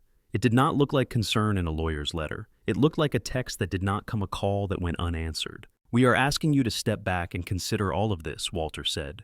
We are also exploring our options. Grandparent visitation. Potential custody adjustments, if it comes to that. We would prefer an amicable path, but we will not stand by if we think our granddaughter is at risk. You are threatening to take me to court because I had someone over for dinner, Ben said. We are threatening to get involved if you continue to disregard what we believe is in her best interest, Diane said. Silence sat between them like another person. In the kitchen, a bubble in the sauce popped and hissed. From down the hall, June called, Dad, can I add a moon to my rocket? Not now, honey, he called back, never taking his eyes off his in-laws. You should leave, he said. My daughter is in that room and I will not have this conversation in front of her. You want to talk about lawyers and custody, fine. We will set up a time. Not here, not tonight. Diane's mouth flattened. Think about what we have said, she said. We will be in touch, Walter added. Ben opened the door. Cold rushed in. They stepped out, coats flapping slightly in the wind. Diane paused, looking at him with something like hurt buried under anger. We lost one child already, she said. We will not lose another by losing connection to her daughter. He shut the door gently but firmly. For a moment he stood there, forehead resting against the wood breaths coming shallow. Mara is here, June's voice floated from the hallway, bright and unaware. She brought something in a tin. It smells like chocolate. His heart lurched. He had forgotten in the wash of anger and fear that this conversation was not happening in a vacuum. It was happening in his doorway minutes before someone who had already been wounded more than enough walked in. He pasted on a smile before he turned. Mara stood near the entry bench, cheeks pink from the cold hair dusted with snow. She held a round tin in both hands, the metal patterned with tiny snowflakes. I hope I am not too early, she said. Traffic wanted me to be late, but I fought it. Her gaze flicked to his face, reading more than he wanted her to. Are you okay? She asked. You look like you just swallowed a lemon whole. He tried for a laugh. Unexpected visitors, he said, not the fun kind. She shifted the tin from one hand to the other. Family, she asked. Emily's parents, he said. They wanted to talk about things. The pause was small, it was enough. Things, she repeated. That sounds ominous. June tugged at her sleeve. Come see my new rocket drawing, she said. It has a bathroom this time. The old one did not, and Aunt Kara said that was unrealistic. In a minute, kiddo, Ben said. Go finish the stars. We will be right there. June rolled her eyes dramatically, but she went down the hall humming some song from a cartoon under her breath. The house seemed to narrow around the two adults in the entryway. Mara, he began, not sure which words to choose. About tonight, we might need to keep it simple. My in-laws they have concerns. She exhaled slowly. About me, she said. It was not a question. He opened his mouth, closed it again. They saw you at Star Night, he said. They know you are around. They have ideas about what is best for June. Her fingers tightened around the tin. The metal made a soft scraping sound against her palm. Let me guess, she said. They did some digging, found the greatest hits. Injury, debt, divorce. No Christmas cards from Mom and Dad for the past 6 years. He winced. They think your life is complicated, he said. They think that could be hard on June. Your life is not complicated, she asked quietly. Your wife died on a sidewalk. You raise a kid alone. You juggle work and grief and grandparents with opinions. That does not fit neatly on a greeting card either. He did not answer. I am not angry at them, she said. Parents worry, grandparents worry, people like simple stories. Good influences, bad influences. They see numbers and diagnoses and addresses and think they know everything. Mara, he said, you are not a bad influence. I am a walking list of red flags, she said the words flat. On paper, I look like a cautionary tale. If I were not me, if I were a name on a chart, I would judge me too. That is not true, he said. You are more than a file. Maybe, she said, but courts and lawyers and nervous grandparents do not see the more. They see the file. They see a man who lost his wife and is now spending time with a woman who might drown him in someone else's storm. He stepped closer, hand half lifting, then dropping. They mentioned custody, he admitted. Visitation. They cannot win, my lawyer said as much, but they can drag us through months of hearings. They can make things ugly. And I would be Exhibit A, she said. The tin in her hands felt heavier. Chocolate cookies, she had thought, something easy, something sweet. Now the idea of opening it felt absurd. I should not be here, she said. June's voice floated down the hall again, singing wrong lyrics to a familiar tune. Of course you should, Ben said quickly. You are part of this. You are part of our... He stumbled on the word. Our, what she asked softly. Our chaos. Our problem. Part of what has made things better, he said. For me, for June. She closed her eyes briefly, lashes dark against her skin. I know myself, she said. I know what follows me. I came into your life on a bad day and you were kind. You kept being kind. That is on you. But if being kind to me means your daughter's world gets thrown into a legal blender, I cannot be okay with that. You are not causing this, he said. They are. I am the excuse they are using, she said. There is a difference, but it does not matter in court. Silence stretched. Her voice softened. I care about her, she said. About you. Enough that I would rather be lonely again than be the reason someone tries to take your daughter away, even if they fail. He felt something crack in his chest. Mara, please, he said, do not make decisions based on their fear. She looked up, eyes bright and sad. You are scared too, she said. I can hear it when you talk about lawyers. You do not have to pretend you are not. He did not deny it, could not. I need to step back, she said. Give you space to deal with this without me as target practice. It is the only part of this I can control. He reached out, then finally fingertips brushing her sleeve. Do not disappear, he said. It came out rougher than he intended. I have had a lot of practice, she said, a half smile that hurt to see. I will not be hard to find if things ever calm down. June's footsteps pattered closer. Mara, are you coming? She called. Mara swallowed. I have to go, she said, voice catching. Tell her I am sorry. Tell her I was not feeling well. You can tell her yourself, he said. I am not that brave, she replied. Not tonight. She pressed the tin into his hands. For later, she said. Starfuel. Then she pulled on her boots, zipped her coat, and opened the door. Cold air rushed in, lifting a strand of her hair. For a heartbeat, she stood in the threshold framed by the porch light and the falling snow. Thank you, she said, for the hug, for the park, for letting me see your stars. He could not find words fast enough. The door closed behind her with a soft click. When June reached the entryway a few seconds later, rocket drawing in hand, her face lit and then fell. Where did she go, she asked. I was going to show her the moon bathroom. She was not feeling well, Ben said, hating the way the lie tasted. She had to go home. Oh, June said. She stared at the closed door for a long moment, then held her picture closer to her chest, as if to keep the rocket from drifting away too. That night was the beginning of 3 weeks that stretched thin. Mara did not come by the cafe. When Ben texted her, replies were polite and short. Hope the appointment went well, he sent once. It was fine. Busy? Hope your day is okay too, she wrote back. We missed you at the park, he tried another time, attaching a blurry photo of June bundled up, tossing food at ducks that stared suspiciously at the frozen pond. Looks cold, she answered. Tell her the ducks are in my thoughts. He searched her words for openings and found none. In her apartment, the glow-in-the-dark stars on the ceiling still lit up when she turned off the lamp. She stopped looking at them. Instead, she lay on her side phone, face down on the pillow beside her, resisting the urge to scroll through old messages. On his couch, Ben stared at his own screen, at the tiny gray bubble that stubbornly refused to appear, and wondered how someone could be so close and suddenly feel so far away. June asked about her every day at first. Is Mara coming for coffee? She asked on Saturday. Not today, he said. Is she coming to Star Night Part 2? June asked when she learned the school was holding another small event. She is busy, he said. The answer never satisfied her, but she stopped pushing. After a while, she stopped asking out loud. She drew less. The rocket stayed half-finished on the table. The constellation stickers on her ceiling started to peel at the edges, one star curling down like it was tired of holding on. One night when he tucked her in, she turned her face toward the wall. Did we do something wrong? She asked, voice small. No, he said, the word leaving his mouth with force. You did nothing wrong. Then why did she stop coming? She asked. People do not just vanish for no reason. He thought of Mara standing in his doorway with snow in her hair, saying she had had a lot of practice. Sometimes grown-ups get scared, he said. Sometimes they make choices because they think it will protect people. Does it? She asked. He did not answer right away. I do not know, he said. She was quiet for a moment. I do not like this choice, she said. Me neither, he replied. When he turned off her light, the faint green glow from the stars on the ceiling washed the room in a soft, eerie hue. He stood in the doorway longer than usual, listening to her breathing, even out, feeling the shape of the empty space where another voice should have been.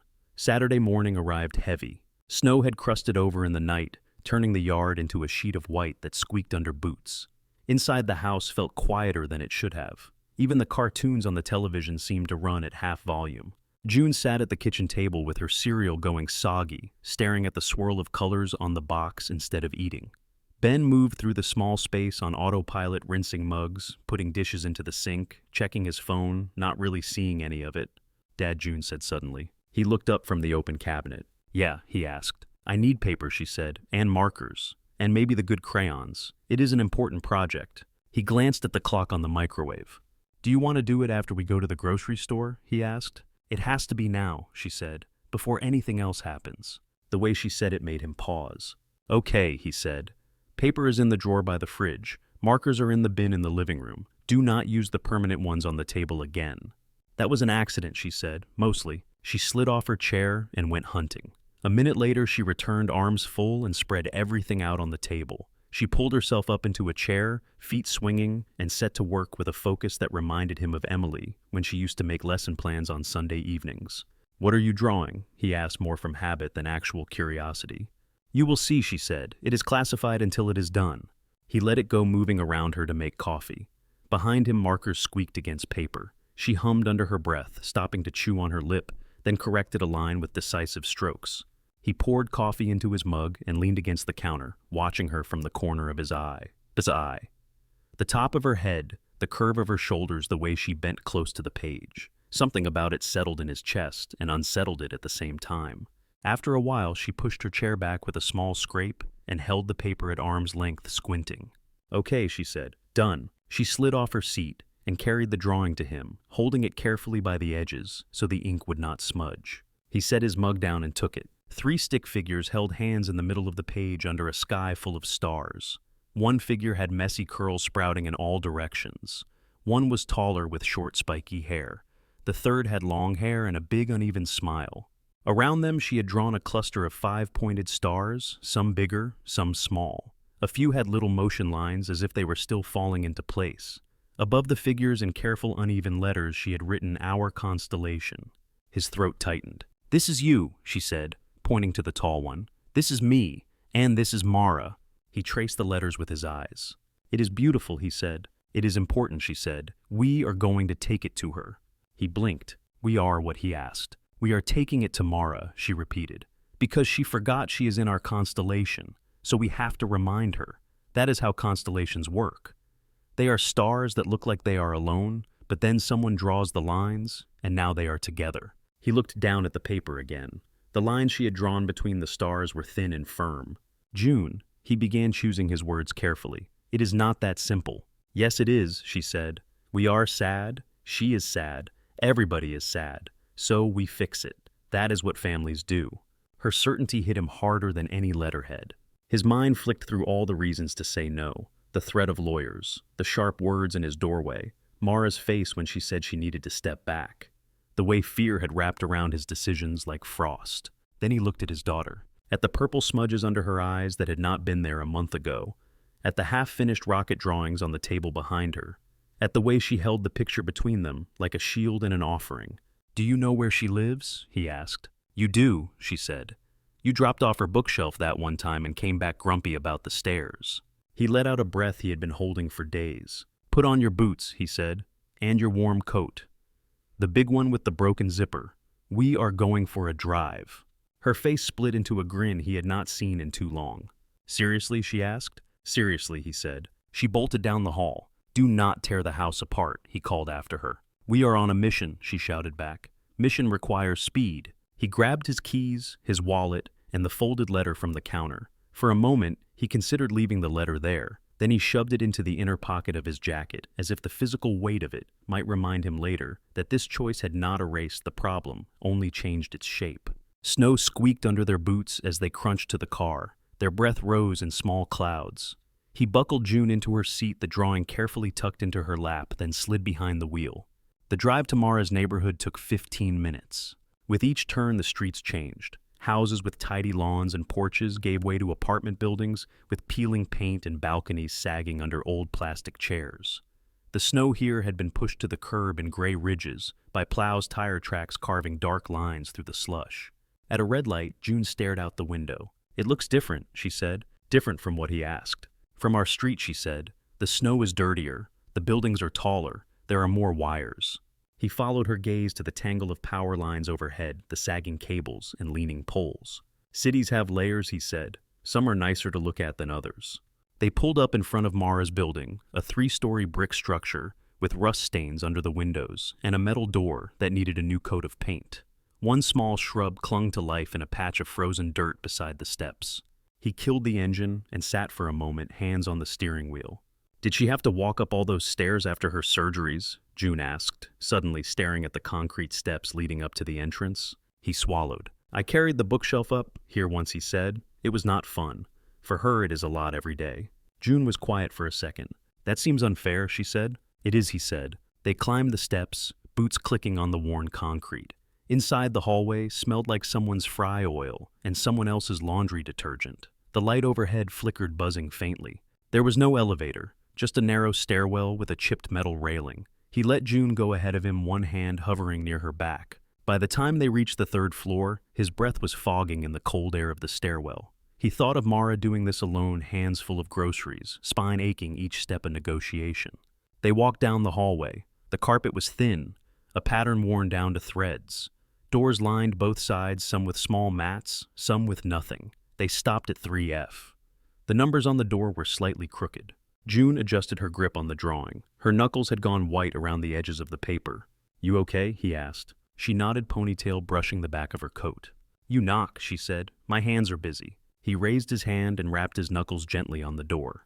For a moment there was no sound from inside. He knocked again, slightly louder. They heard motion then. The creak of floorboards, a pause, the faint click of a lock being turned.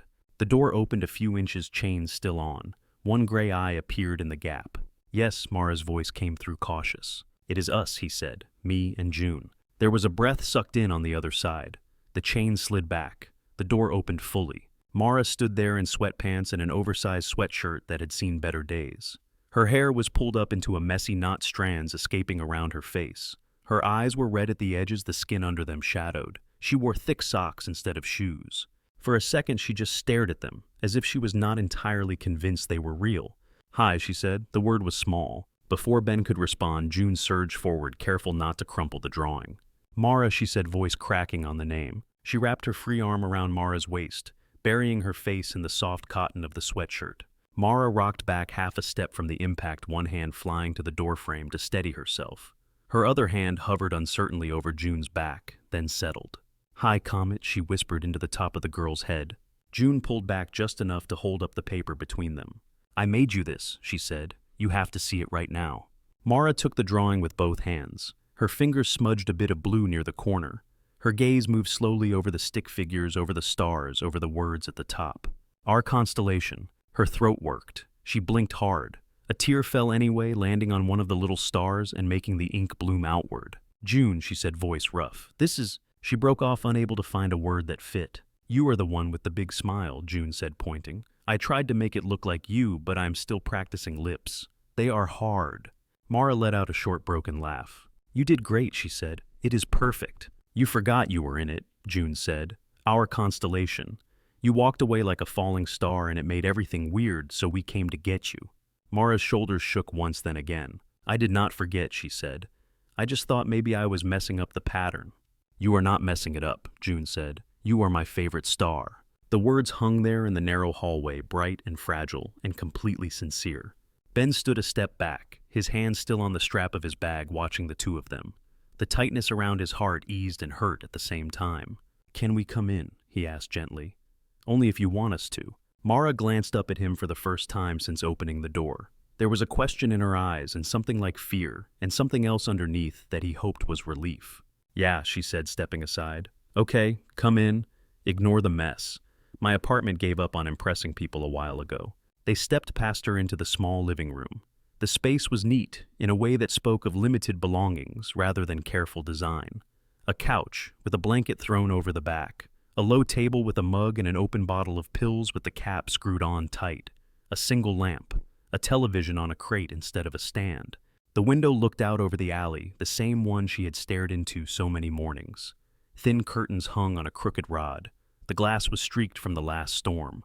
June walked straight to the couch and hopped up, setting the drawing on the cushion beside her, smoothing it with both hands. Mara closed the door softly and leaned her back against it for a second, as if she needed it to hold her up. Ben took in her posture, the way she held her shoulders like they were too heavy. "Nice place," he said. "Cozy." She huffed out a sound that was half amusement, half disbelief. "You do not have to lie," she said. "I am not," he replied. "Cozy is just another way of saying everything is in reach if you need it." "By that definition, it is extremely cozy," she said. June patted the cushion beside her. "Sit here," she told Mara, "so you can see it properly." Mara pushed off the door and crossed the room, moving carefully. She sat, the couch springs creaking in a familiar way. The drawing lay in her lap again, bright against the gray of her sweatpants. June pointed at each star. "These are the extra ones," she said. "The people who are not in the picture, but still in the constellation. Aunt Cara, Grandma and Grandpa if they stop being weird, the ducks. Maybe the lawyer if he is nice." Mara snorted softly. "That is a lot of stars," she said. "It can get more," June said. "That is the best part. You can keep adding." Mara reached up and rubbed the heel of her hand over her eyes. "I do not know what to say," she said. "Say you will come back, June replied, simple as that. Silence fell for a moment, filled by the distant sound of a television from the apartment next door and a car passing in the alley below. Mara traced the line connecting the stick figures. I missed you, she said quietly, looking at June. Then she lifted her gaze to Ben. Both of you. He stepped a little closer, feeling the distance between them shrink in the small room. We missed you too, he said. She let out a shaky breath that seemed to carry the weight of the past 3 weeks with it. I thought staying away was the right thing, she said. I thought I was protecting you. June frowned, protecting us from what she asked, from more people to love. Mara gave a soft, startled laugh, then shook her head, overwhelmed. For a long moment, the three of them sat there, the drawing of their constellation bright between them, the snow outside tapping softly against the thin glass of the window. Mara looked down at the drawing again, then at the two of them, as if trying to fit what she saw into some shape that made sense. I am sorry, she said, for what Ben asked. For leaving like that, she said. For not saying goodbye. For not answering your calls properly. For making everyone sad on top of being sad already. June shook her head so hard her ponytail flopped. You are not allowed to apologize for being sad, she said. That is a rule. I just made it up, but it is still a rule. Mara let out a breathy laugh. Okay, she said. Noted. Ben moved to the chair opposite the couch and sat elbows on his knees, hands laced loosely. The room was small, but sitting felt better than hovering. I should have come sooner, he said. I should have pushed back harder that night at my house. I let fear talk louder than everything else. Fear is loud, she said. It has a megaphone. He nodded. Walter and Diane are still upset, he said. That has not magically changed. They sent more emails. I had another meeting with my lawyer. We talked about letters, visitation requests, all of it. Her shoulders tensed again. Did they win, she asked, with the lawyer? No, he said. They do not have grounds to take anything. Not unless I turn into a completely different person and start leaving June in casinos or something. They can file for formal visitation if they want, but it will be a process, and the court will look at what is actually happening in our house, not what they are afraid might happen. Still, she said quietly, still it is stressful, he admitted. But that is on them, not on you. You stepping back did not make them calmer. It just made the house quieter. Her gaze dropped to her hands. I thought they were right, she said, about me. That my life is this pile of problems I bring into any room just by walking into it. That I would drag you into my mess and then they would use that to hurt you. You did not drag me anywhere, he said. I walked to that bench on my own. I walked to this door on my own. You know what I mean, she said. He watched her fingers worrying the edge of the paper. The skin around her knuckles was dry, small cracks where winter had bitten. I get it, he said. You looked at your chart and thought, who would choose this? You figured the kindest thing you could do was remove yourself from the equation. Her eyes flicked up, startled by the accuracy. Something like that, she said. He leaned back a little, looking around the room. The single chair by the window, the mug on the table, the shadows under her eyes.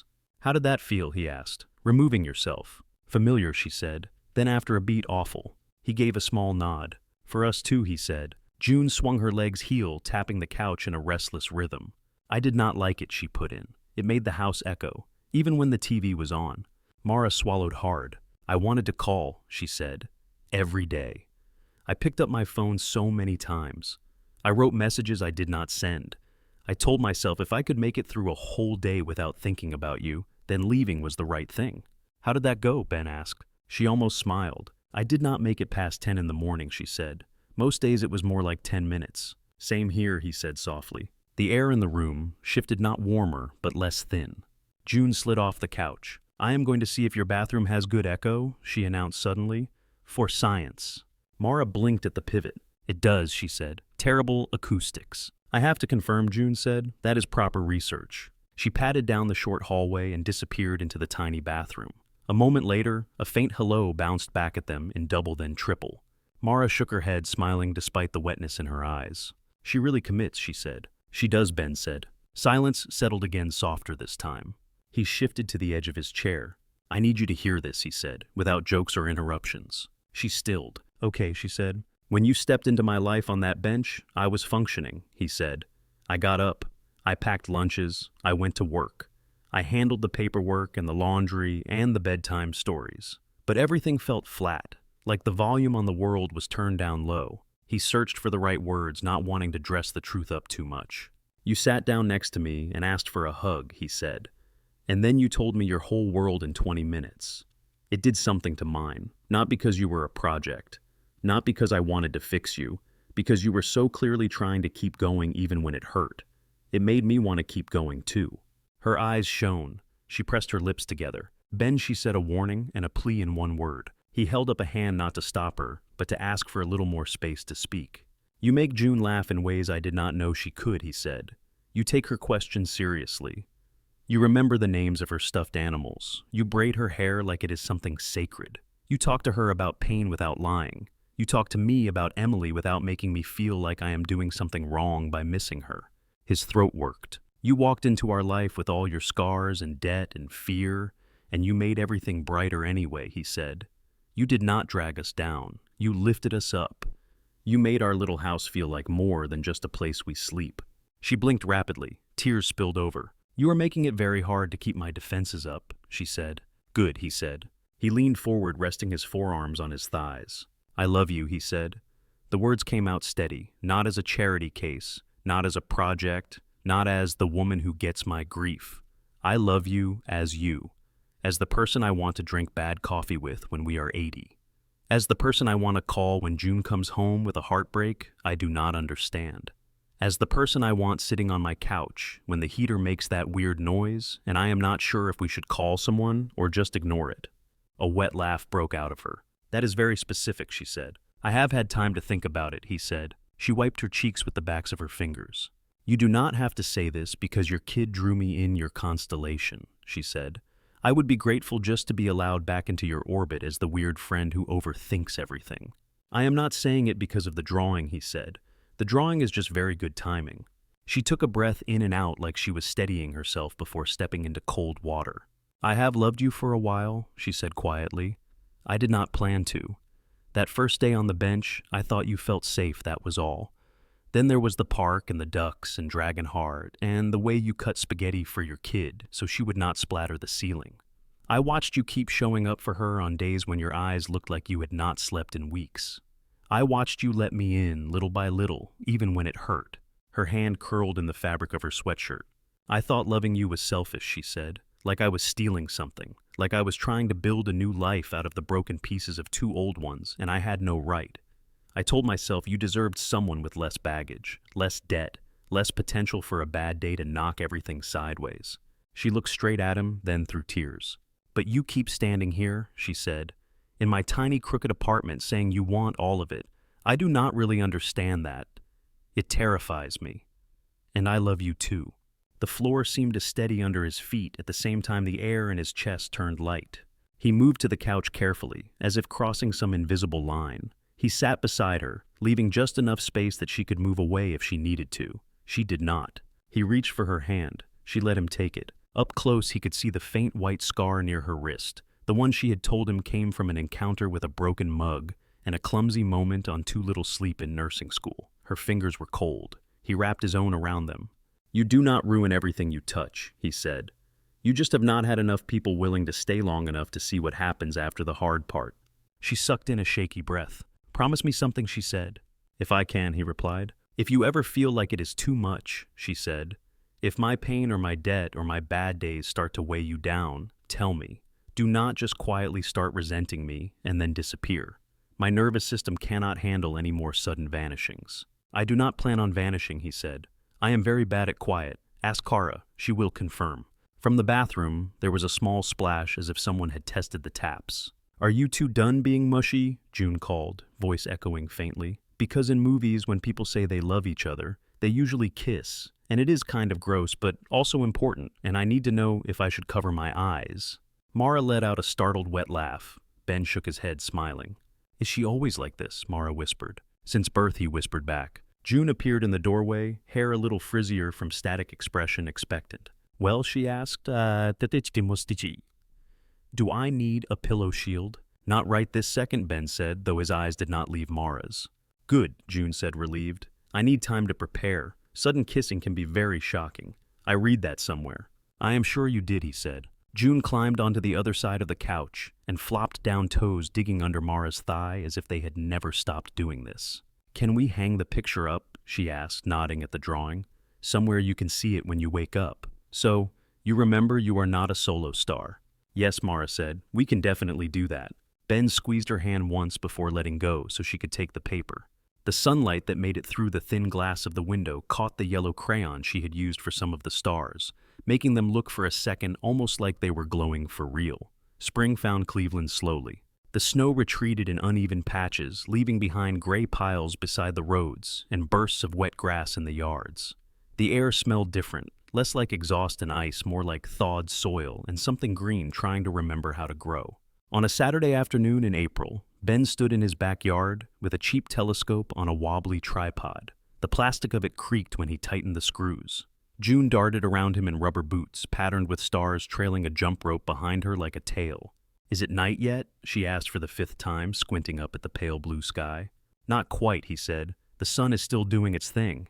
I need darkness, she said. Darkness is crucial for science. Inside the house, through the open back door, he could hear the faint clink of cups and the rumble of voices from the living room. Kara had come over with a bag of chips and a 6-pack for moral support and carbohydrates. Mara had arrived an hour earlier with a small container of cut fruit and a notebook filled with sketches of constellations June wanted to try to find. A wind came up cooler than the afternoon had promised. Ben rubbed his hands together. You could go inside for a bit, he told June. Warm up. Help Aunt Kara eat all the chips before I get any. I am not falling for that trap, she said. You always sneak the folded ones. He smiled. Guilty, he said. The back door creaked. Mara stepped out onto the small deck holding 3 steaming mugs by their handles, fingers threaded carefully through the curved ceramic. She wore jeans and a soft blue sweater that matched the fading winter sky. Her gait was steadier these days, but still careful on the stairs. I come bearing hot chocolate, she announced. June gasped. Finally a responsible adult, she said. Mara handed her one of the smaller mugs. Marshmallows bobbed on top, already softening. Careful, she said. It is hot. I have a high tolerance for temperature, June said, blowing on the cocoa anyway. Mara passed one of the larger mugs to Ben. Their fingers brushed. Thank you, he said. My hands were about to revolt. They need to be in working order, she said. You are the one who knows how to set that thing up. She nodded toward the telescope, which leaned slightly toward the fence as if tired. I read the manual, he said, or most of it. We might accidentally look at a neighbor's chimney for a while before we find anything cosmic. That still counts as observation, she said. They stood side by side on the small patch of concrete, sipping their drinks, watching June test the limits of her patience. Inside, Kara stuck her head as the going is a nayer out the door. 10 minutes until dinner, she called. I made something that wanted to be lasagna, but lost its way, so we are calling it pasta surprise. Is it edible? Ben asked. I am not telling, she said. Mystery is part of the flavor. She disappeared again. Mara glanced at him. How did the last conversation with Walter and Diane go? She asked. He exhaled slowly, breath steaming in the cooling air. Better than it could have, he said. Not as well as I would like. He had met them at a coffee shop near their suburb 2 weeks before, armed with a folder of his own. Report cards, notes from teachers, a letter from his lawyer that highlighted state guidelines in language that did not apologize. He had listened to their concerns without interrupting, then told them in steady words that he was not interested in rearranging his life to match their comfort. If they wanted to be in June's world, they were welcome as grandparents, not as shadow parents. He had said Mara's name out loud and described her with specifics. The way she helped June with school projects, the way she respected boundaries, the way she and June had built their own small language around stars and storybooks. We are not asking your permission, he had said. I am telling you how it is. You can visit. You can be part of her life. You cannot dictate who we care about. They had not loved it. He had seen the stiff set of Diane's shoulders, the thin line of Walter's mouth. They had not mentioned custody again, though. The letters had stopped. There were still emails, but they were shorter and contained fewer legal phrases. They said they wanted what was best for June, he told Mara now. I told them so do I. They will either get used to this or they will see her less. That is their choice. Mara's fingers tightened around her mug. You should not have to fight this hard for your own kid, she said. I will fight harder if I have to, he replied. I have good motivation. She looked at him over the rim of her mug, eyes warm. You have excellent motivation, she said. From the corner of the yard, June called out. Dad, Mara, look, she said. I made a snow planet. At the base of the tree, she had piled the remaining snow into a lumpy ball and stuck a ring of twigs around its middle. This one has 20 moons, she proclaimed, and all of them are marshmallow flavored. Your dedication to sugar is impressive, Mara said. Later, after pasta surprise turned out to be surprisingly good, and Kara left with leftover portions in plastic containers, the sky finally darkened properly. Streetlights blinked on along the block. The last streaks of sunset faded into deep blue. Ben and Mara wrestled the telescope into position, following the flimsy instructions as best they could. The eyepiece wobbled, then steadied. The lens fogged, then cleared. "Okay," he said. "In theory, if we point it this way and adjust for the fact that I have no idea what I am doing, we might find something." June hopped from one foot to the other. "I volunteer as tribute," she said. "You cannot see anything until you stop vibrating," he told her. She froze dramatically. "I am a statue," she said. "A star statue."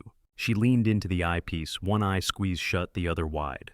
"At first it is just black," she muttered. "Wait, there is a star." Her voice dropped into reverence. "It is so small." "That is because it is far away," Mara said. June looked up, face lit with wonder. "It is really there," she said. "You cannot see it with your eyes, but it is there."